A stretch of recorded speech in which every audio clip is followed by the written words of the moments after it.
Folks, if I could have your attention for a second, please. If there's anybody here tonight that would like to speak at the meeting and hasn't taken the opportunity to fill out one of these cards, please do so. The cards are outside that door, just on the other side of the door. You'll find the cards. Fill them out so that we know what your interest is and who you are, okay?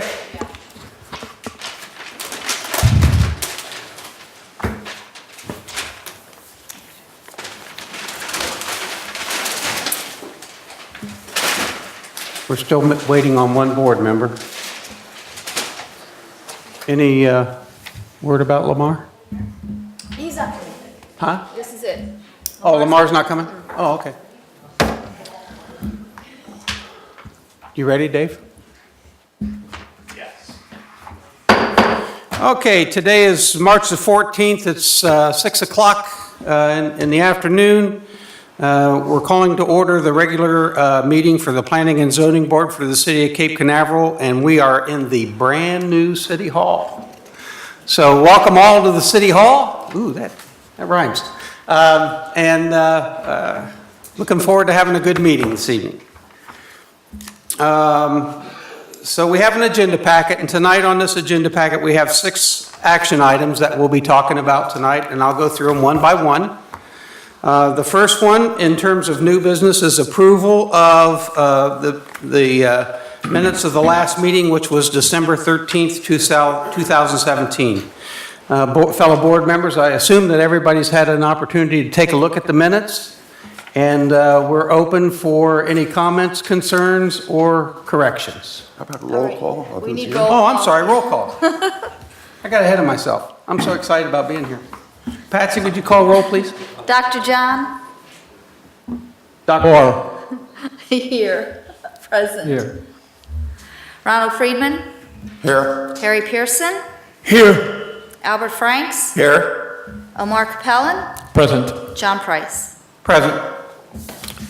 Okay, I apologize for that. Now we can move on to the new business, and that's the approval of the meeting minutes for December 13th meeting. Once again, fellow board members, I'm assuming that everybody's had the opportunity to look those over, and we're open now for any comments or corrections. Does anybody have anything to say? I do. Omar? I only have 2 questions. On the minutes there, and I want to say page 2 of the minutes, second paragraph, talks about repairs needed to West Central Boulevard, and they're not specific details. Do you guys recall what repairs needed to West Central Boulevard actually means? Is that repavement? Is that just repair the potholes? What does that mean? Take us back again, Omar. Page 2, paragraph what? Second paragraph from the top. Okay. Right in the middle of it, repairs needed to West Central Boulevard. Okay. If you don't mind, I'm going to read that paragraph. Absolutely. John Picard, city engineer, addressed concerns to include stormwater flooding and surrounding properties, upgrades made by the city, storm chambers preventing little amount of water to leave the project site, repairs needed to West Central Boulevard, soil studies regarding drainage and direction of water, and monitoring removal, replacement of soil materials to include project engineer, city engineer, and public works services. That's the paragraph that you're concerned about? Yes, sir. Okay, and what in particular? I'm wondering if during the meeting that I unfortunately was not able to make, if the repairs needed to West Central Boulevard were addressed, what did they mean by the repairs needed? Is that repavement? Was that fixing the potholes? What does that mean? I don't recall. As I recall, we didn't get particular about that, but I'll let Dave address that a little bit. Yeah, Mr. Chairman, that's correct. I don't remember specifically getting into specific repairs that needed to occur. And again, remember, these minutes are just certainly not verbatim. They're just kind of more generalizations of the discussion. So, but I don't recall there being Mr. Picard getting into specifics. You know, those would, I don't want to get off into the weeds on on a kind of a related issue, but the city is looking at doing some wholesale improvements to West Central, and that should be happening here in the short term. And so that would be part of that process, is identifying, kind of inventorying the current state of West Central and at that point. But I'm not aware of there being any type of an itemization or a checklist or anything of specific repairs needed. If I remember correctly, I think the discussion was that determination would be made by whatever studies were coming up, right? Oh, if that's what, I don't know if that's what Mr. Picard was talking about, but just kind of as an FYI, the study came back from the developer. It identified there being no need for any capacity improvements to maintain the level of service on West Central. So that condition has been met, and that is behind us. Anything else, Omar? But a specific item, no. The last thing, and it's more procedural. It's at the very bottom of page 2. Also says the motion by Mr. Pearson, second. So basically, it passed for phase 1. Does that mean there's another phase that will come back to us, or that's it, we're done? So it's more procedural than anything Yes, else? there'll be a second phase. So there's, the site plan is a site plan that will encompass 2 hotels. So the first phase is going to be the what is it, westernmost hotel. Second phase will be the hotel further east, I guess. And that's not my understanding. The phase 1 would include both hotels, even though they're only going to start construction of the westward one Yeah, first. you're right. Phase 2 is additional You're right. parking and work going on to the present hotel site. Yes. Yeah, so it was a site plan approval for the entire project. Got it. Okay. Okay, thank you, Yeah. Mr. Chairman. Appreciate it. Anything else? No, thank you. Anybody else? No, I do. Yes, sir, Mr. Friedman? On the same page, about 2/3 down, paragraph, and I'll read it, save you the trouble. Dave Menzel, engineer, explained the landscaping buffer has been corrected to 10 feet on site plan as well as other inconsistencies. That is only partially correct. It was increased to 10 feet along the western property line with Bayside, but along the northern property line, it's still violation of the code because they only provide 6.5 feet of landscaping, and the code requires 10 feet. So that statement is incorrect right there. I don't know how the board or the secretary wants to change that, or how to change it. We can amend those Yeah, minutes. The minutes are not verbatim. I mean, anyone is welcome to listen to the minutes on Laserfish to hear minutes verbatim. So this is just like an overview of, I don't put every word into the minutes. So it says as well as other inconsistencies. Yeah. But my question is, why didn't someone call me so we could have probably fixed these before tonight's meeting? If there was questions about, Yeah, we really do rely on the board to do your homework prior to the meeting, because it's difficult for us to respond to a lot of issues in real time. We love to be prepared, and we love to come in with productive replies to your concerns. And so that really helps staff to. Well, I did check the revised plans, the one that this board voted on, and the 6.5 feet is still there. So. Well, Ron, next time you check them, and if it's before the board meeting, call me and let me know. We can work through this.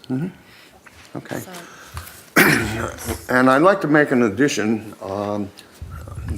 to the paragraph right before the last one where the motion was made.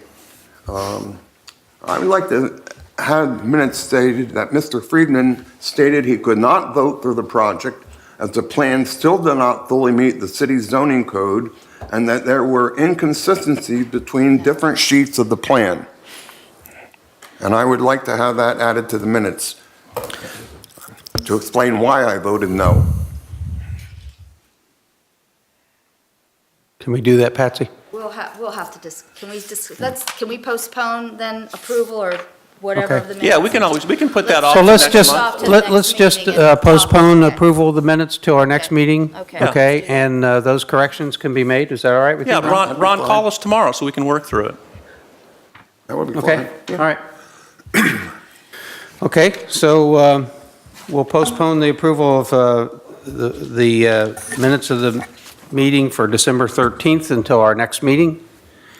And we move on to agenda item number 2. I don't need to get a vote on that, do I? Okay. So it says per section 2-171 of the Code of Ordinances, the Planning and Zoning Board shall elect chairperson and vice chairperson by majority vote at the first meeting held in January, unless there is no January meeting, then it'll be the next meeting held. So that's where we're at right now. We need motions for the election of a chairperson for the Planning and Zoning Board. I move that Mr. John Price continue as chairman of the Planning and Zoning Board for the following year. Second. So we have a motion by Ron and a second by Dr. John. Dr. John. Okay. And I will gladly accept. Thank you so much. Thank you for your confidence. You deserve it. And so we move on to then vice chairman. We have to vote on Have it, to John, take a, yeah. Well, don't we have to vote on both?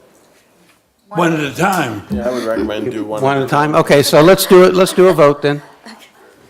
All right, Ron Friedman, So we're going to vote on the appointment of John chairman. Price. So Patsy will take call roll now. You want to be vice chairman? Ronald Friedman, 4. Dr. John, Four. Harry Pearson, 4, Albert Franks, 4. Omar Capellan, 4. Okay, so we'll move on to nomination for vice chairman. Anybody have any nominations? I nominate Lamar. Okay. Omar would like to nominate Lamar. Anybody have anything else? Do we get a second on that? Okay, there's not a second. Are there any other nominations? Anybody have any other nominations? I'd like to nominate Ron Friedman. I decline.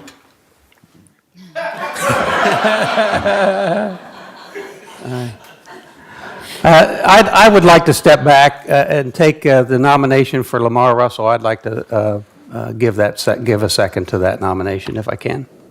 okay, Patsy, you want to call roll on that? yes. Dr. John, Four. Ronald Friedman, 4. Harry Pearson, 4, Albert Franks, Nay. Omar Capellan, 4. John Price. 4. Okay. Once again, thank you, fellow board members. I appreciate your confidence, and I'll do my best to live up to it. We move on to agenda item number 3. It's interview and recommendation to City Council regarding potential board member Melissa Bass. And we have the information here on Melissa. We have had some conversation with Melissa, and the reason for that is at the present time, we don't have any openings for the Planning and Zoning Board. So the conversation with Melissa is that would she consider being an alternate to fill in when we don't have all the board members here? So that's the idea of this conversation tonight, okay? And with that, I would like to take the opportunity to have Melissa come up and introduce herself and talk a little bit and field some questions, if you don't mind. You can talk there to Mike. Thank you.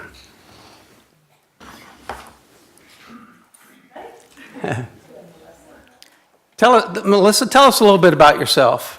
Well, I am originally from Arkansas. Moved here to Cape Canaveral in 2009. Patsy, is that? Hang on, I'm turning, yeah. Oh, I'm sorry.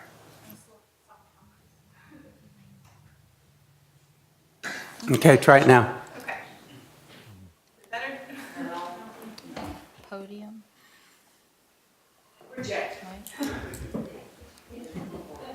it now. Yeah, I would just speak up, yeah. Yeah, just, yeah. I'm originally from Arkansas. I moved here in 2009 with my husband over there. And my background is in interior design. I've been practicing since 2005. And I most recently worked at an engineering firm where we did largely Department of Defense projects. Often they were schools on military bases. I'm also a lead AP, BD, and C, which means I'm specialized in doing work. And out on the schools as well, I worked a lot with building codes, with lots of regulations and technical issues and lots of individuals. Oh, it's, okay. Now it's on. Okay. Do I need to start over? No, you're doing well. You're doing fine. Okay. So I'm familiar with things like site plans and building plans and talking with engineers and lots of officials. So I feel like I might have a few skills that might be useful here with the board. Okay.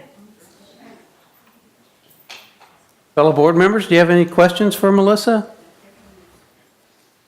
When can you start? I have a couple. The first thing I want to say to you is welcome for your wanting to come and join us. Now, as an alternate, you normally, you will be able to speak and give us your comments, and you will be called upon to participate in everything, including the roll call, and but you won't vote on anything. Okay. But if it were like tonight, you would be voting because one of the board members is not here. So as an alternate, you would assume that place. Now, where you would be actually physically located, I'm not sure, but you definitely would be called upon to vote on all the things that we have already voted for this evening or will be for later on. So that's so that you realize that if one of these board members isn't here, you're in there. Yes, sir. The number two thing is that I noticed that you have put down your desire to be on the Planning and Zoning Board as number 3 in your choices. Why are we number 3? Well, I'll tell you. And I think I know the answer, but I want to see how you feel.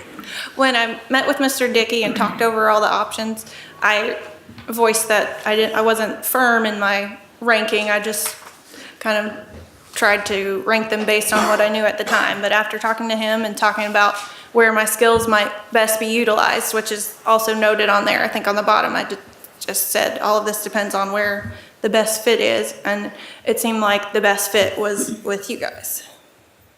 So not a firm number 3.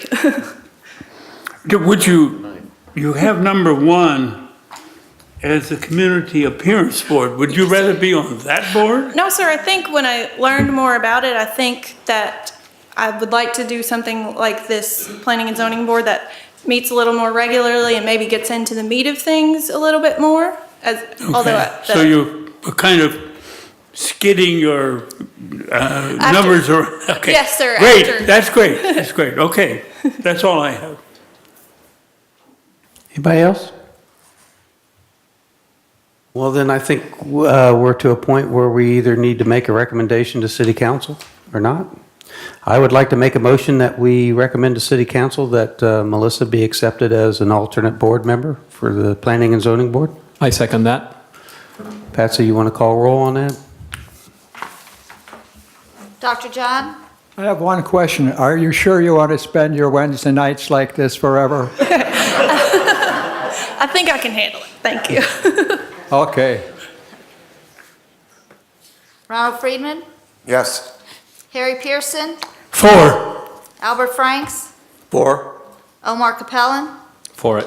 Dr. John, sorry, John Price. For the motion. All right, so the next step is, Melissa, is that it'll go in front of the city council for approval. Okay, thank you. I want to say just one thing more, and that is, feel free to attend the rest of the meeting tonight. We'd love to have you. And even if you had some comment tonight, you have the opportunity to do that too by getting one of the cards that John noted a little earlier. Thank you. All righty.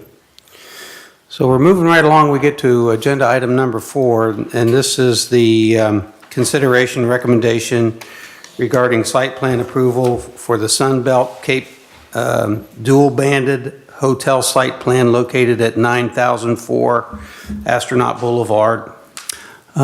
Dave, do you want to talk a little bit about this before we start a lot of conversation? Yes.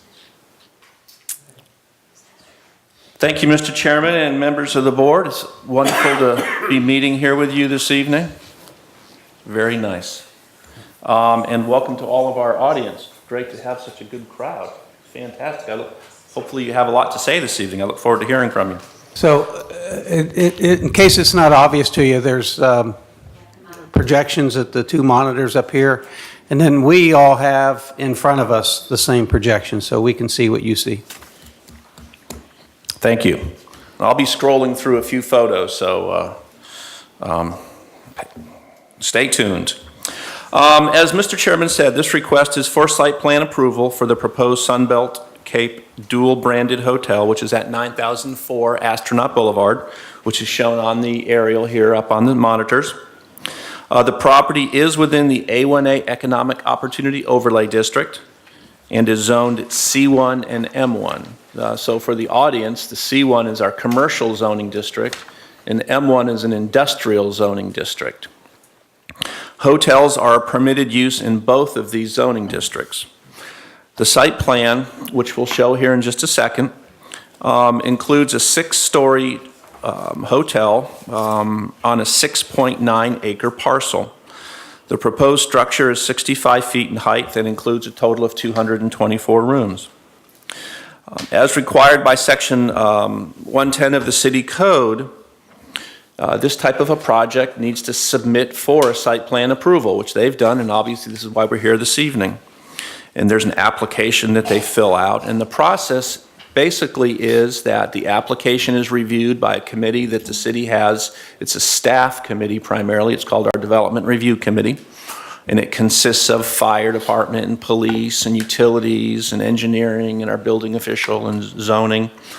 So we all meet with the applicant and we discuss the project and we help them navigate the city's process. And if we have any issues or see any potential pitfalls, we share those with the applicant prior to the formal submittal of the application.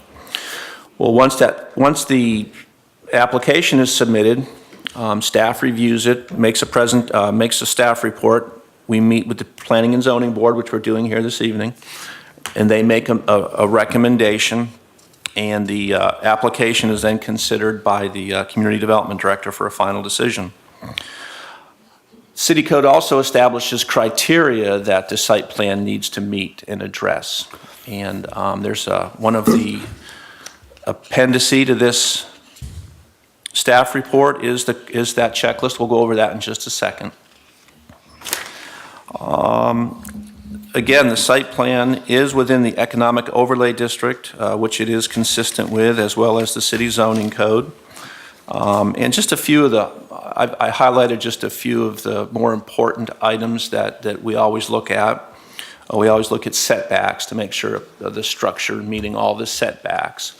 And in the overlay district, setbacks have been reduced to allow for a more intense, compact development pattern. And they're 10 feet within the overlay district. This project ranges anywhere from 80 to 200 feet as far as setbacks go. So it's a larger piece of property.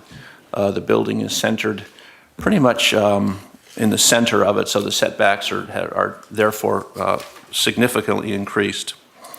Parking required is 243 spaces. The site plan is showing a total of 257 spaces. Again, since it's in the overlay, to encourage compact development growth. And the lot coverage, which is typically 40% outside of the overlay district, has been increased to 80%. So what that means is 80% of a site can be covered by a building, or lot coverage. In this particular site, approximately 61% of the site is covered. Also, landscaping is looked at. Typically, landscaping for a project like this, we're looking for a 5-foot buffer yard around the entire property. And we're also looking for parking lot plantings, trees specifically. We reviewed it for that, and it does meet all of the standards. And also, the project has gone above and beyond. Well, let me go through a few of these slides real quick. Here's a different orientation of the site. We're kind of looking from the, I'll just say from the port to the south down Astronaut. And obviously the piece of property is shown in red.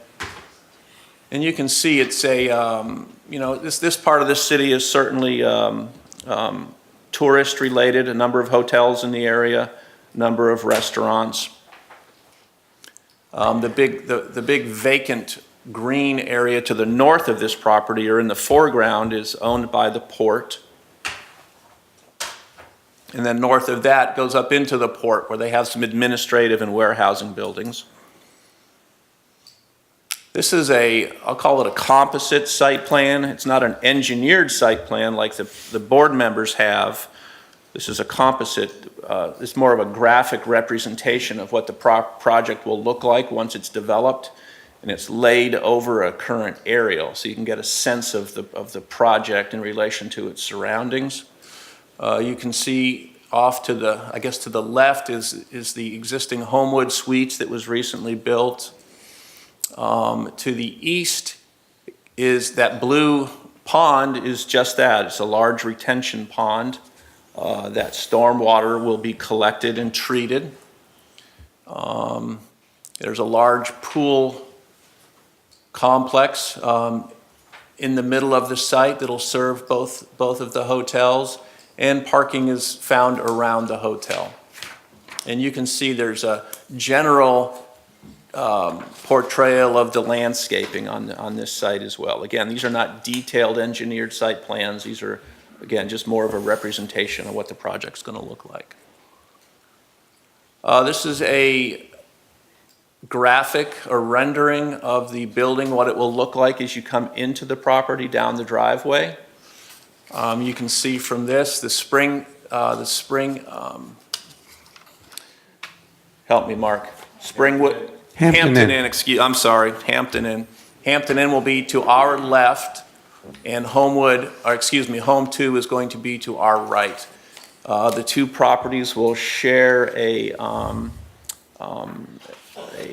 number of, they're going to share all the amenities, is going to share maintenance and back of house facilities. The folks checking in, it'll be all a common area. So for all intents and purposes, it's going to be a single structure, a single hotel facility.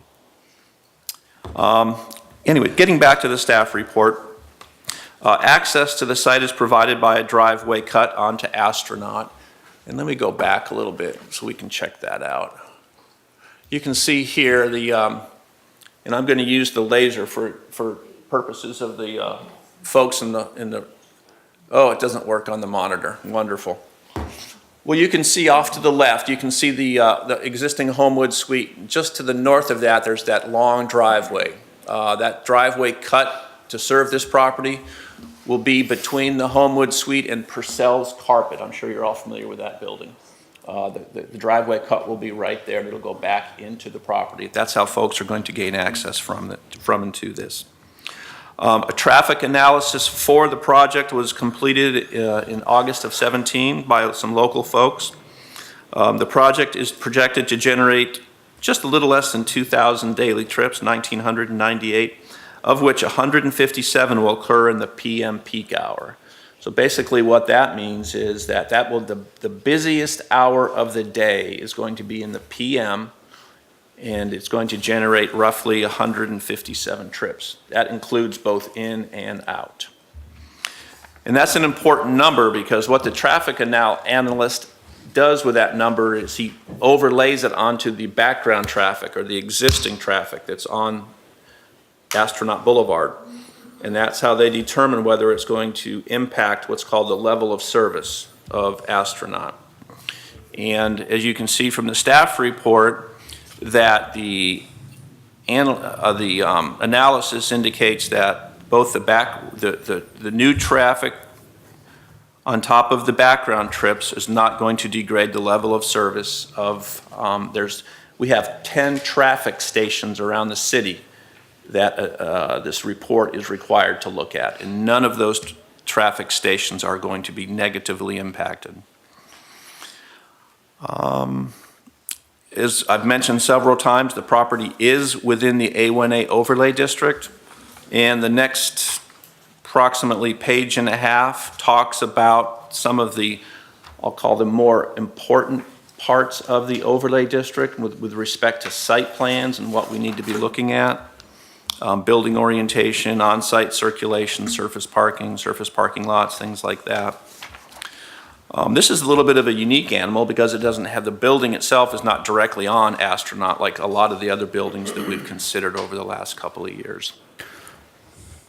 That brings up one question for me. Mr. and I'm Chairman, I have a question. Why can't this PowerPoint presentation come up on our screens?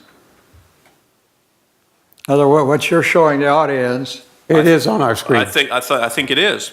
Yeah, you're seeing the same thing everybody else is seeing. Well, point at something. I want to see if it shows up. You can't do that. It doesn't work. What are you looking at right now, Dr. John? Do you have a picture of the site plan up on your No, screen? but I don't have any little red light like you used to. Okay, we did, I was unable, no, you wouldn't see that. No, I didn't. Are they saying it in the audience? No.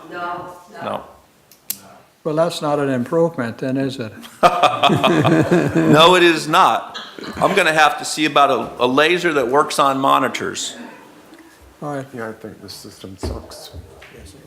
Mr. Chairman, did you have a question? Yeah, I had a question that I'm sure it's been considered. I just want to make sure that we're clear on it. As I take a look at the access off of North Atlantic Boulevard there, that's the only driveway into and out of that complex. Is that correct? Yeah, that is correct. Does that satisfy the requirements for emergency vehicles? Yes, it does. The quick answer is yes. As part of our DRC, our Development Review Committee meeting that I described a little earlier, that's one of the real key issues that we hammer out at that phase, is because if they can't address that, then there's no reason to move forward with the project. So our fire marshal is always very involved in that process. He's reviewed this site plan. I believe the applicant, when they make their presentation, is going to get a little bit more detail into the traffic circulation and emergency vehicle flow. So I think you'll hopefully, between what I say and the applicant's presentation, that question will be, I think, put to bed.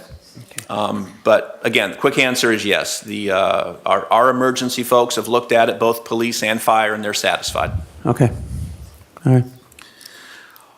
Water will be provided by the City of Cocoa, and the City of Cape Canaveral will be the wastewater provider.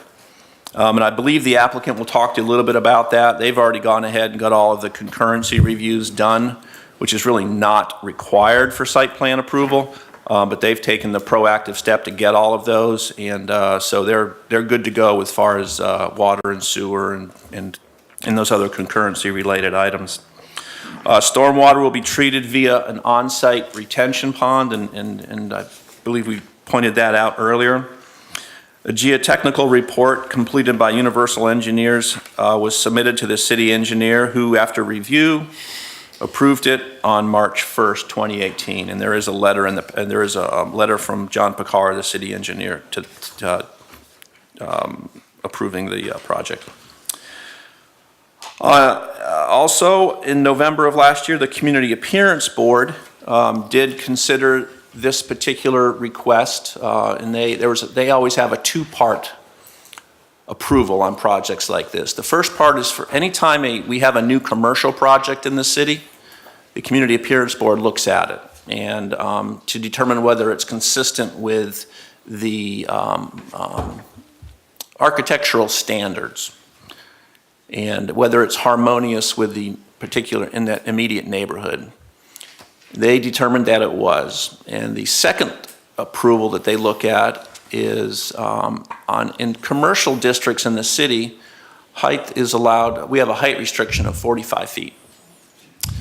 The Community Appearance Board, by code, is allowed to authorize buildings to go to 65 feet if they meet certain criteria.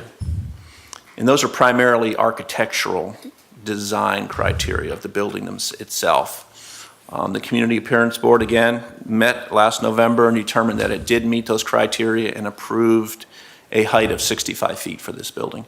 And that is consistent with the hotel immediately to the west of it, the Homewood Suites. So you'll have a sense of the height of that particular building by checking out the Homewood Suite. That really concludes my presentation, Mr. Chairman. I would say that the community development staff recommends that the P&Z board recommend approval of the site plan for the Sunbelt Cape dual branded hotel at 9004 Astronaut Boulevard as generally depicted in the site plan set. Now, just quickly, I'd like to run through the attachments. Okay. Very quickly. Attachment 1 is the aerial. Attachment 2 is the application itself. And that included the checklist and authorizations from the property owner to move through this process. Attachment 3 is the approval letter from the city engineer dated March 1. And then attachment 4 is the full-sized engineered site plan set that you have in front of you. Mr. Chairman, that is really it for me. If you have any questions, I'd be happy to answer. I know the applicant would like to make a presentation as well. Fellow board members, with your permission, what I'd like to do would be call on Mark Robbins, who represents the company that's involved in this development, and let him talk to us a little bit, and then when he's done, any questions or comments, we can direct them to him, if that's okay. Let's see. All right. Which one is this one? Mr. Robbins? The last one. Yeah, that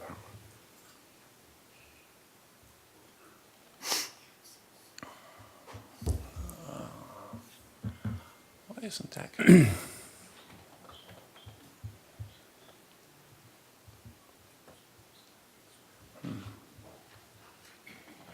That's interesting. There it is. There it will be. Is it on now? Yeah. Great. So, Mr. Robbins, if you don't mind, kind of give us your presentation and do your best, if you can, to anticipate questions. I know you won't be able to anticipate them all, but I'm sure we're going to have some. No All problem. right. Thank you. Mr. Chairman, Board, thank you for having us and holding the meeting in this beautiful facility. My name is Mark Robbins. I'm with Sunbelt I2CF LLC. We're 2733 Ross Clark Circle, Dothan, Alabama. With me tonight is Mr. Hayne Hollis. He is a managing member of Sunbelt, and Noel Jor and Associates. He's the project civil engineer. The first slide that you see, a lot of this, what I'm going to do is try to fill in the gaps that Mr. Dickey gave you regarding our presentation for the hotel. First off, by starting, we were the developers of the Homewood Suites. That's the adjoining property. And just so you know, we have the same development team in place for the continuation. Dave gave you the location. We are just aerial, same thing. The property is irregularly shaped.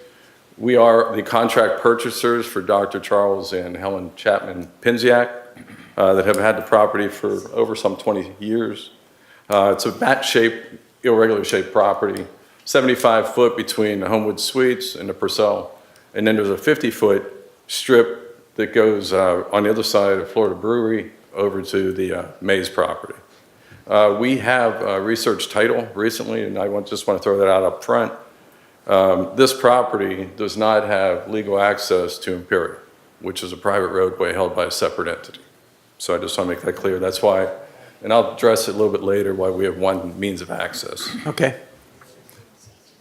Mr. Dickey showed you the existing photos. This is the same thing. The property is 6.8 to 9 acres. It's unimproved. It's wooded. Has frontage off, 75 foot of frontage on Astronaut. Again, this is just a blow up that shows on the right-hand side, the lower right is the 75 foot.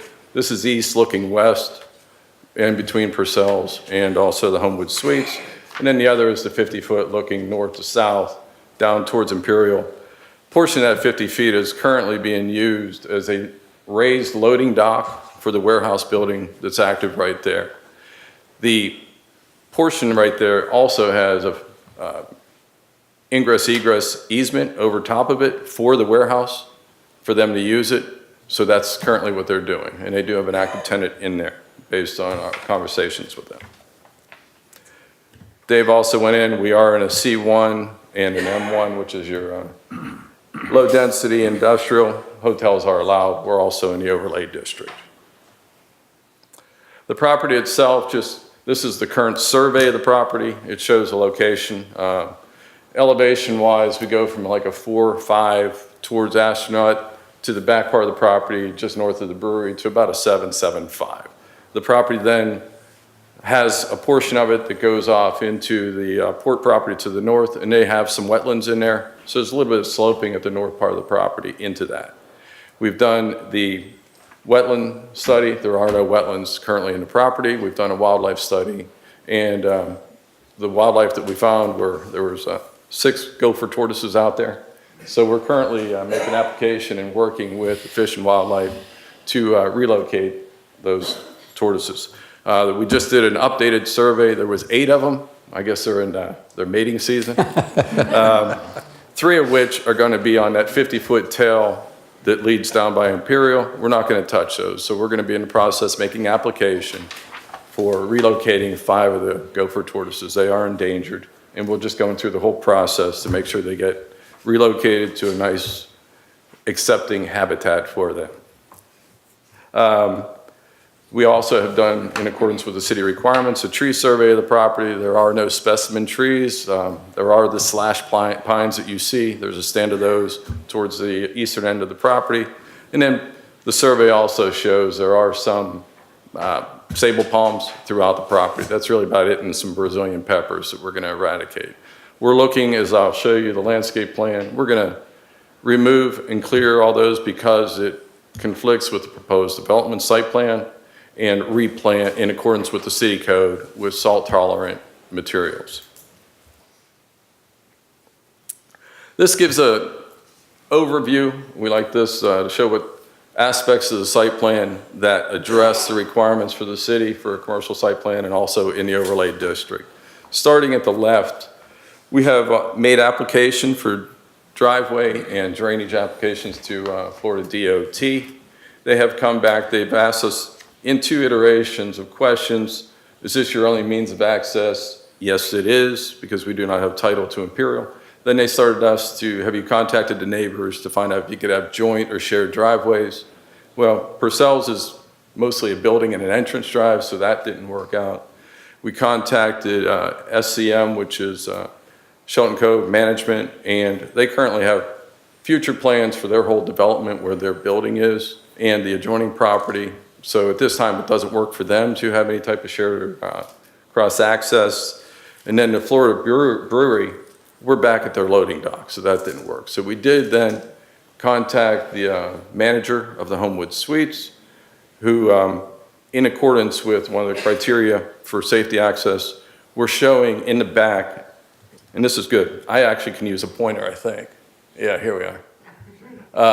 Right at this location, we're going to have a driveway that would interconnect with the Homewood Suites. That's for additional emergency access, and that was one of the things that also FDOT wanted us to see. So we are accommodating that.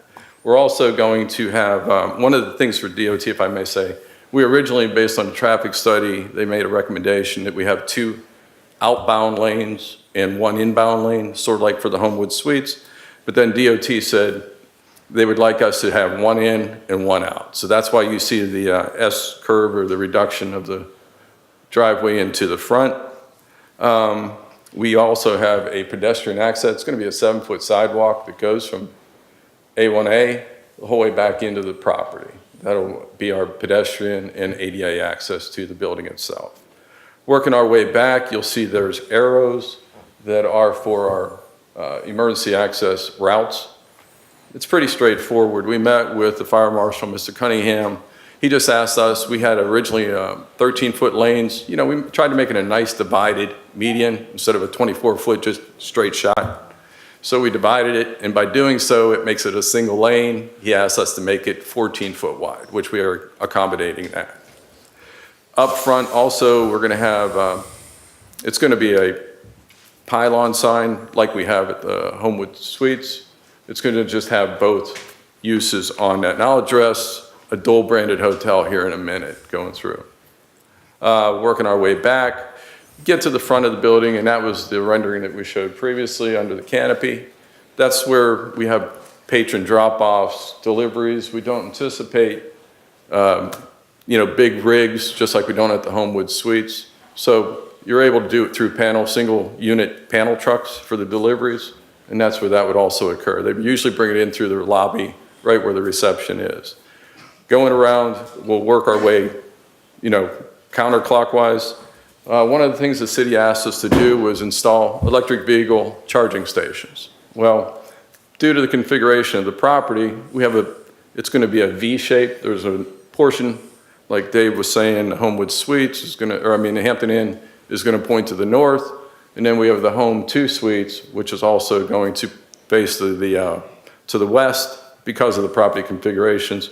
Well, we're going to have 1 charging station at each wing and parking adjoining that. Working our way back, we accommodate the bike racks, the amenities, the swimming pool, the patio, the outside bars and eating, all that would be in between the 2 building wings. Then we would continue on, we get to the stormwater pond, and I'll get into more detail about that. One of the things about this property, it really doesn't have an outfall for stormwater. So I'm going to show you how we're going to address that when I get to the utility slide. The dumpster, per the requirement of the overlay district, the parking, majority of it's going to be in the back or sides, and then we're also putting the dumpster in the back of the property, which is what we're also showing here. Again, working our way around counterclockwise, another charging station, and then the fire access route. Everything is going to be the sidewalks, and the sewer will be per the city of Cape Canaveral. Water is per the city of Cocoa. They've already granted us a permit for the water.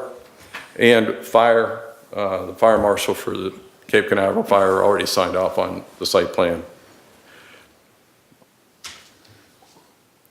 Landscape plan, this meets the city's criteria.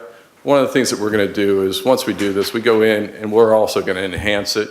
We have some areas that we are going to want to buffer a little bit more, the backside of the Florida Brewery. That's where they have their loading docks in the back. We actually put a 10-foot buffer shown on this site plan, so we can accommodate that and do some additional buffering. We're going to have some nice trees throughout the entrance, and like I said, we're going to take this because the city has a requirement, 1%, 3% for the cost of the land and all that you have to have in landscaping, and we also will accommodate that. We're using native, salt tolerant is what we're shooting for, landscaping. Very much what we did at the Homewood Suites. Hopefully we don't get 2 hurricanes that come through right afterwards. But Mr. Dickey also showed you, this is just an aerial composite, just showing give you a feel on how it lays out in the adjoining area. Building perspectives, just to talk a little bit more about this. What is a dual-branded hotel? Dual-branded hotel is 1 building, 1 owner, 1 management company that shares back-of-house facilities. In other words, your laundry facilities, your fitness centers, your meeting rooms, your registration desk. In this hotel, we're going to have, you just walk in the door, there's going to be 1 desk, and You ask if you want to stay at the Hampton Inn, you stay at the Hampton Inn. If you want to stay at the Home 2, you stay at the Home 2. Why we pick these brands, and we do have the franchises for both of these. The Hampton Inn is the workhorse. It is the most desirable type of franchise right now in the hotel hospitality industry. And the Home 2 is an extended stay facility that's more of a trendy type for the businessman. What we have created here is, it's going to be a Hilton campus. We have the Homewood Suites by Hilton, and these are both Hilton products. This is just 2 flags within one building, so you can accommodate different sectors of the market. That's what this is. It's this one building, even though it says dual branded. The drawing in the upper left just shows an aerial bomb shot showing you how the pool configuration and all the amenities in the back lay out in between the 2 wings of the hotel. And then it just has different perspectives walking around. The bottom one gives you a feel, that's looking from the back, southeast area, looking up in between the buildings, just to give you an idea on how massive it looks. It's only a structure that's the same height as the Homewood Suites, 6 stories, maxes out at 65 foot overall. The utilities, this just gives you an idea. This talks about our water is from the city of Cocoa. There is a utility line that was put in as part of the Homewood Suites project. It had a water line that went through the property in this location and ties into a city-installed project on the back property line, which would be on the west line here. This has water and sewer that goes down to the city lift station number 6, which was upgraded as part of the project to pick up this area of the city. Sanitary sewer is the city's, stormwater, that is something that we're in an area where we don't have any outfall. Well, we have very little outfall. We only have 75 foot of frontage worth, less than 3/4 of an acre that we're able to drain back out into the DOT right away, which is not very much. The rest of it, we're handling in the 1.5 acre on-site retention pond. We got with St. John's, who already issued us our stormwater ERP permit. And what we're doing is, it's called stormwater harvesting. We're storing the water in a detention pond for use on site for our irrigation. So we don't have any outfall that's going to go into the city canal that goes up to the north through the port, where there's, certain problems with flooding throughout the city. Well, we're maintaining everything except for a very, very, very small bit going out into the DOT right away. And the next one, this shows it. This is the approved exhibit for St. John's. The red lines are our irrigation, either our sprays, our drips that handle the perimeter trees and the building buffering around it. But this in green over here on to the right, what this is telling you is we're going to have a system of floats and piping into the pond, and we're going to draw the water from that pond, use it for our irrigation as necessary. And all the stormwater on site would be collected through catch basins and piped into the pond also. St. John's requires us to have a backup system. We're going to have a shallow well, which would be permitted, which is what we do with the Homewood Suites. We do the irrigation through a shallow well there for our irrigation.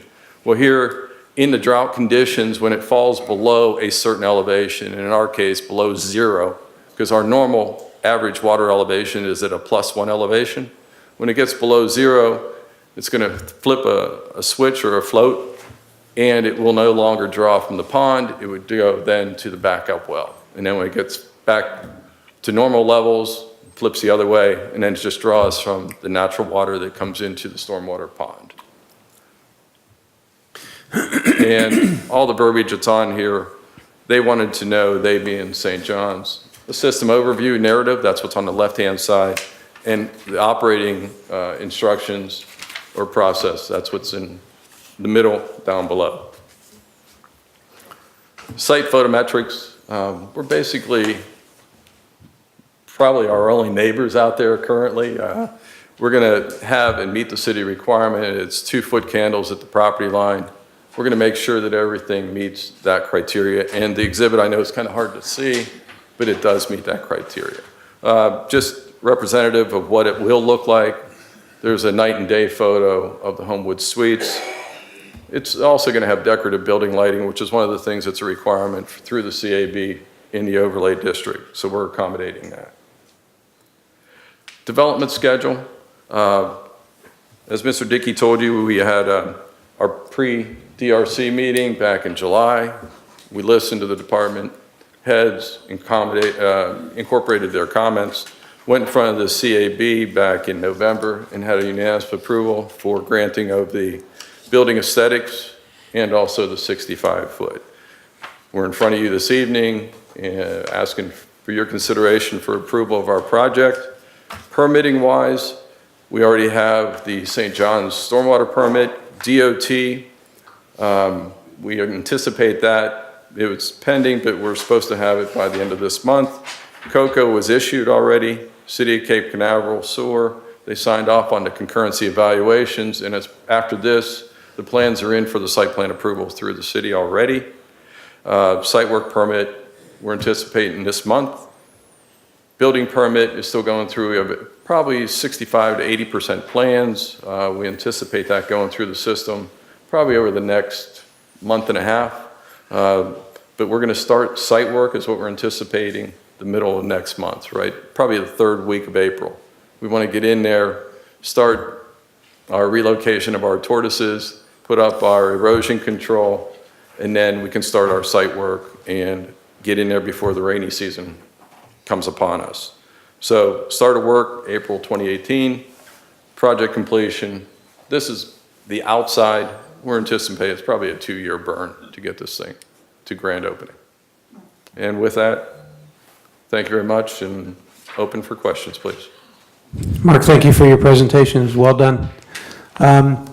I turn to fellow board members, and if you don't mind, I'll call on you one by one and see if you have any questions, comments, or concerns, and we'll step through that. So let's start with Dr. John. Do you have any questions, comments, or concerns?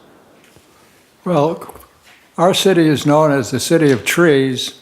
I think we should add to it the city of beautiful buildings, including yours and this one. Thank you. Thank you, sir. Omar? Thank you, Mr. Chairman.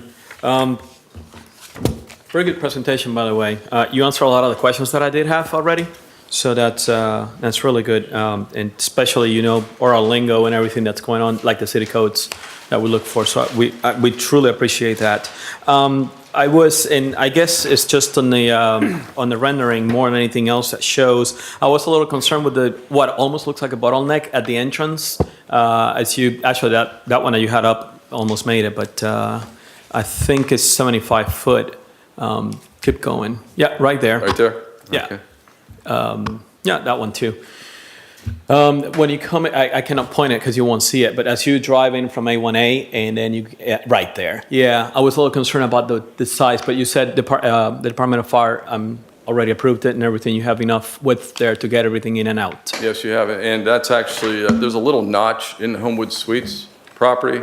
So it is only 75 feet right there. So Okay. we're utilizing that. Yeah, that's was one of my concerns, but I think you almost addressed that indirectly in the presentation. Omar, I'd like to jump in on that one too as well, Omar. Actually, I believe the engineer, they have a model that they use, and it has a truck, a fire truck, a typical fire truck, an engine. And they'll run it through that model, and they'll run it through this site to make sure there's no pinch points. Really? Make sure they're going to be able to make all the turns, and I believe they did that with this site. I'm seeing some heads shaking this way, so that's good. We actually used, it was a fire ladder truck, because that would be the largest thing that would be accessing the site. And that's what the fire marshal, we told him we did that, and he approved it.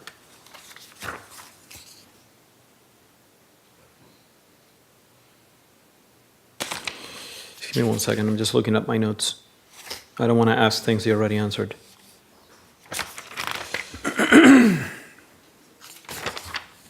No, the last one that I had was, again, you addressed it, it was connecting to the brewery. I thought that the other connection was going to be to the brewery, but you said that leads to the docks, to the loading docks. That's correct. So that's not, and then you said that the connection is going to be to the Homewood Suites. That's correct. So, If I have anything else, I'll come back to you, but so far, no, I appreciate what you did. I don't have any questions at this point.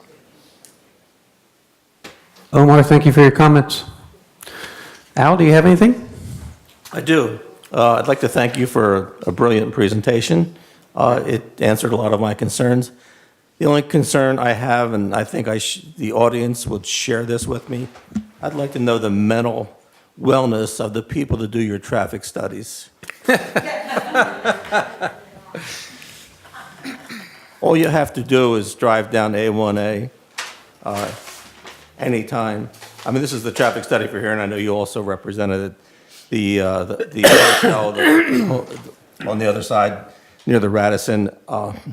I totally disagree with those studies, and I'm not an engineer, but I think I'm a driver, and everybody in this room's a driver, and I think that all agree that those studies are just totally bogus. I'd like to respond to that. You don't have to, Mark. Thanks.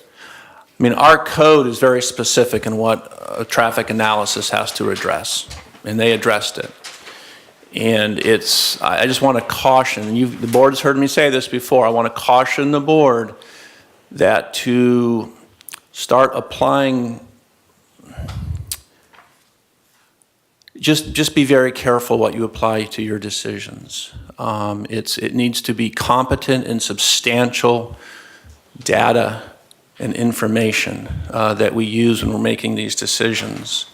And if we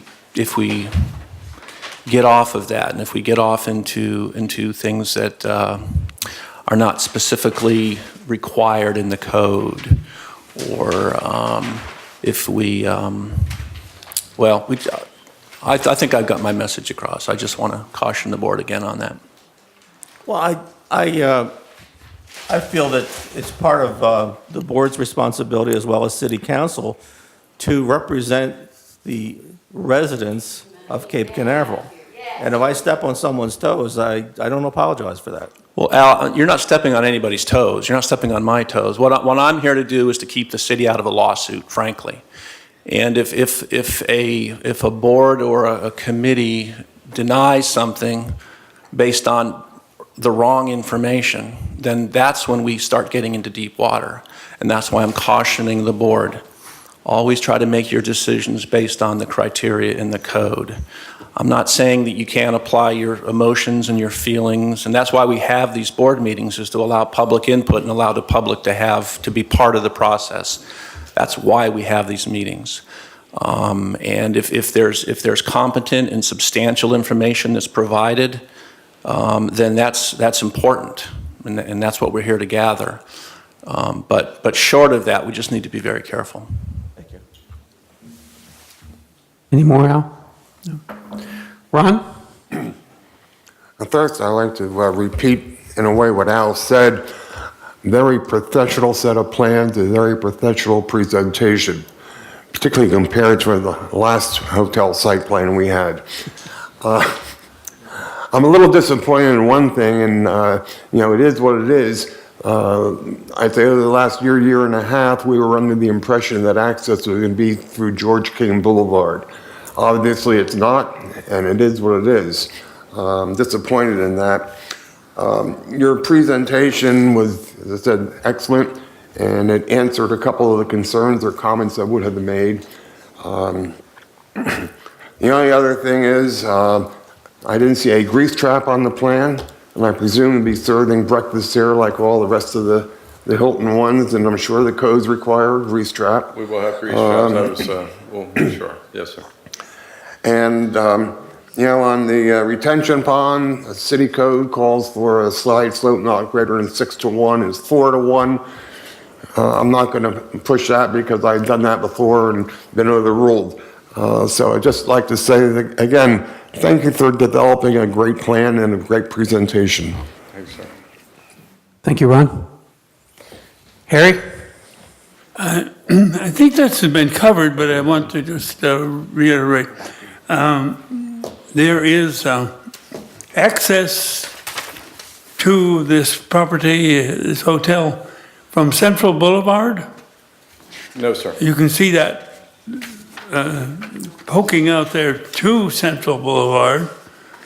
Is that going to be a paved road to come in? But then when it gets in there, it just seems to circle around the pond. Can people, there you are, can people come from Central, go past that building, which is warehouses or something? Down in this location? And then you reach the pond. Can you come into the hotel that way? No, sir. We do not have access that way. So you know, okay.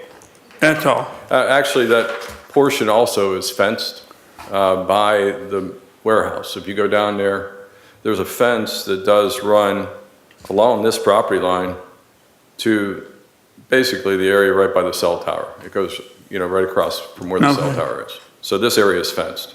And they're using this as a raised dock that goes up into, this is the cell tower location right here.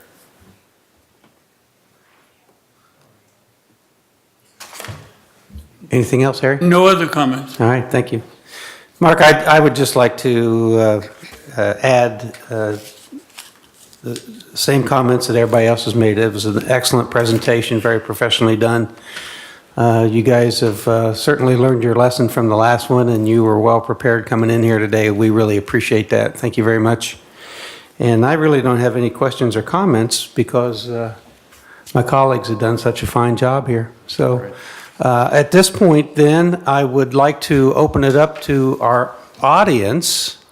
And there's only one person really that submitted a card that might have some comments, and I believe it's Peggy Green. Is Peggy here? Peggy, do you want to add anything? And if you would, Peggy, please come up and speak into the microphone. Questions. I really have a lot of questions, but I'll try to limit them. The more I hear, the more concerned I get. And thank you, sir, for thinking of the residents of this city. I really appreciate that because we seem to be the lost people here. Sometimes I feel like a non-entity because the people that get the most from our city are those who are passing through our city. So I thank you so much for your interest in us. We really appreciate it. I have one question. How many acres do you require for one hotel? What is your requirement, acreage-wise, to build a hotel? We don't have a minimum acreage requirement for You a don't have hotel. a minimum? In the overlay district, no. So you can use 1 acre to build a big skinny one, or you can use 5 acres and build a big one? Well, what basically happens is the city code says you have to have a minimum of 150 rooms. You can't build anything smaller. So what that really results in is once you factor in the 150 rooms, you factor in the parking that's going to have to accommodate 150 rooms, you factor in the retention that we're seeing here, the landscaping in the buffer yards. And again, this is just kind of my best guesses, but you're looking at probably the smallest site you're going to be able to develop 150 rooms on is between 3 and 3.5 acres. So, but the code. So you don't have 5 acres would not be permissible to build one hotel on in order to make it more, so that you don't have a whole bunch of hotels all together on 6 acres of land. Yeah, the city used to have a requirement that said you had to have But you one changed hotel on, but when the overlay district was established, that 5 acre minimum went away. Okay, so you changed it. Yes. You're very good at changing. I understand that. When was the last traffic survey done? Citywide? Not just for a hotel, but citywide? I believe it was 2016, I believe. 2016? I believe so. Okay, because I've been speaking with the people from DOT frequently, recently. And one of the things that they have told us is that there needs to be, with the plan for building all these hotels, there needs to be a traffic survey done to make sure that we're not over-trafficking A1A. And that really bothers me because I live on the west side of A1A, and you almost have to be born on the east side of A1A to get to this building and to get to the beach. I have not been to the beach since November because it's so difficult to get across A1A right now. Twice my little great-grandson was almost killed at the stoplight at the bank because people run red lights. They don't stop at red lights. So one of the things I am asking is, can we lower the speed limit in this city to 35 miles an hour? 40 miles an hour gets you 50-mile-an-hour cars zooming down the street. Great question, and I hope you like hearing what I'm about to say. The city council, I believe last month's meeting, we passed a resolution that we sent to the Department of Transportation. And in that resolution, we once again, for the third or fourth year, are pleading with DOT to reduce speed limits in the city. And we're also asking for a lot of safety-related improvements. We'd like to see improved crosswalks. We'd like to see some mid-block crossings. We'd like to see improved lighting. So there's a lot of things that the city is basically pleading with DOT to get, because we all agree with you. The challenge that we have as a city is that Astronaut and North Atlantic are in a DOT right-of-way. They basically get to make the calls on what happens there. I But we understand are. that. I've been told, Mr. Nasi, who's the safety man, we had a very long discussion about all of this. Peggy, can I interrupt here for 1 second, Yes. please? I'm going to give you some leeway because what you're talking about really would fall under open discussion and Okay. not pertain to the hotel. I'll be glad to do that. But you can, But no, the hotels pertain to the traffic problem. Well, Because okay. 157 So- trips for one hotel, well, actually two yeah. hotels. So what I'm saying plus to you is, all the hotels around. we'll give you a little leeway. and You can all talk that about it you're now. planning. That's fine. I mean, it's not just this man's hotel, it's all the other men over there on the other side of the street that want to build big hotels. Ms. Green, Yes. just to help you feel a little bit better, if I can, these traffic studies, what they do is they look at the existing traffic, and they also adjust for seasonality. So understand. we have a lot more traffic, as you know, during the high season. So the traffic studies look at that. They also apply projects that haven't yet been built yet, but have been approved. So they add those trips to the study, and then they add the trips that'll come from that project. So all those things are looked at and considered when these traffic studies are done. Okay. And they're done to state standards. This is not, these aren't standards that they come up with or we come up with. These are state standards that are established. So, it's. I understand. Like I said, I've talked to several people up there for a long time. And I will save the rest of it for the open discussion because it pertains to a lot of some things that Mr. Nasi told me about that I was not aware of. So, All right. Thank you, ma'am. Turn back to the board. Any additional questions or comments? I just Ron? have an observation. It has to do with the traffic. There's nothing that the city or the applicant can control. It's really at Florida DOT. Just an observation, but we're going to have two driveways side by side, over 220 probably peak hour movements, and I can just envision the side-by-side driveways, people trying to come out and turn left, crossing traffic going north. And again, there's nothing that can be done about it in this room. That's at the Florida Department of Transportation. But I'm just thinking ahead that I'm sure we'll be seeing a few accidents there starting after this hotel is built. And there's nothing against the hotel, believe me. So don't drive that way. Okay. Anybody else? Well, then I think we need have to a come. card. I'm sorry. We have a card. Is there somebody in the audience? Did you fill out one of these cards, ma'am? Okay.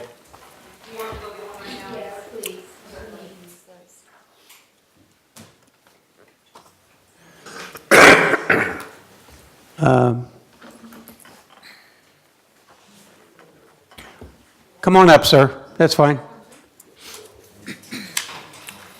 And you want to address the, I would like to address the retention pond. okay, your name, sir, please? Dennis Butts, 535 Taylor Avenue, Cape Canaveral, Florida. Go ahead. Thank you. The question is, with power outage, will any of the movement of water be able to be accomplished between the retention pond and your other wells that you refer to?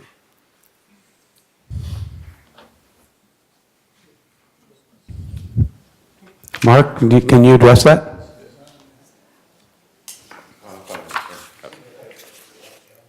What, in the event with the stormwater harvesting, the pond is sized accordingly. The normal water elevation is at elevation +1. The seasonal high water is at +3. The top of bank is at 7.5. There's a freeboard in there that St. John's has us do based on the sizing for an event and also for the water that we're going to use for irrigation-wise, which is above and beyond. I mean, there's a whole criteria and curves for all this. You have the nutrient loads and the phosphates and all that you have to deal with that need to be taken out. But to answer your question, if the operation of this thing, if there was going to be, and we know about a storm coming, say a hurricane again coming back through, we have the means that we can go through and irrigate, draw down the pond so there is additional storage or freeboard in that pond for that. And the power to come back on, you know, this, well, you know how long that was out of power up here. So, yes, sir. I mean, the pond's the size accordingly to handle that.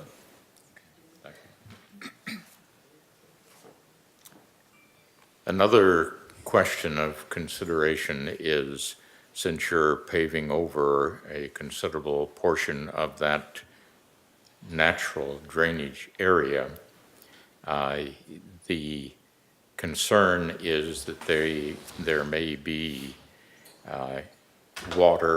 standing water that would have been standing or been absorbed by the area that's being paved over.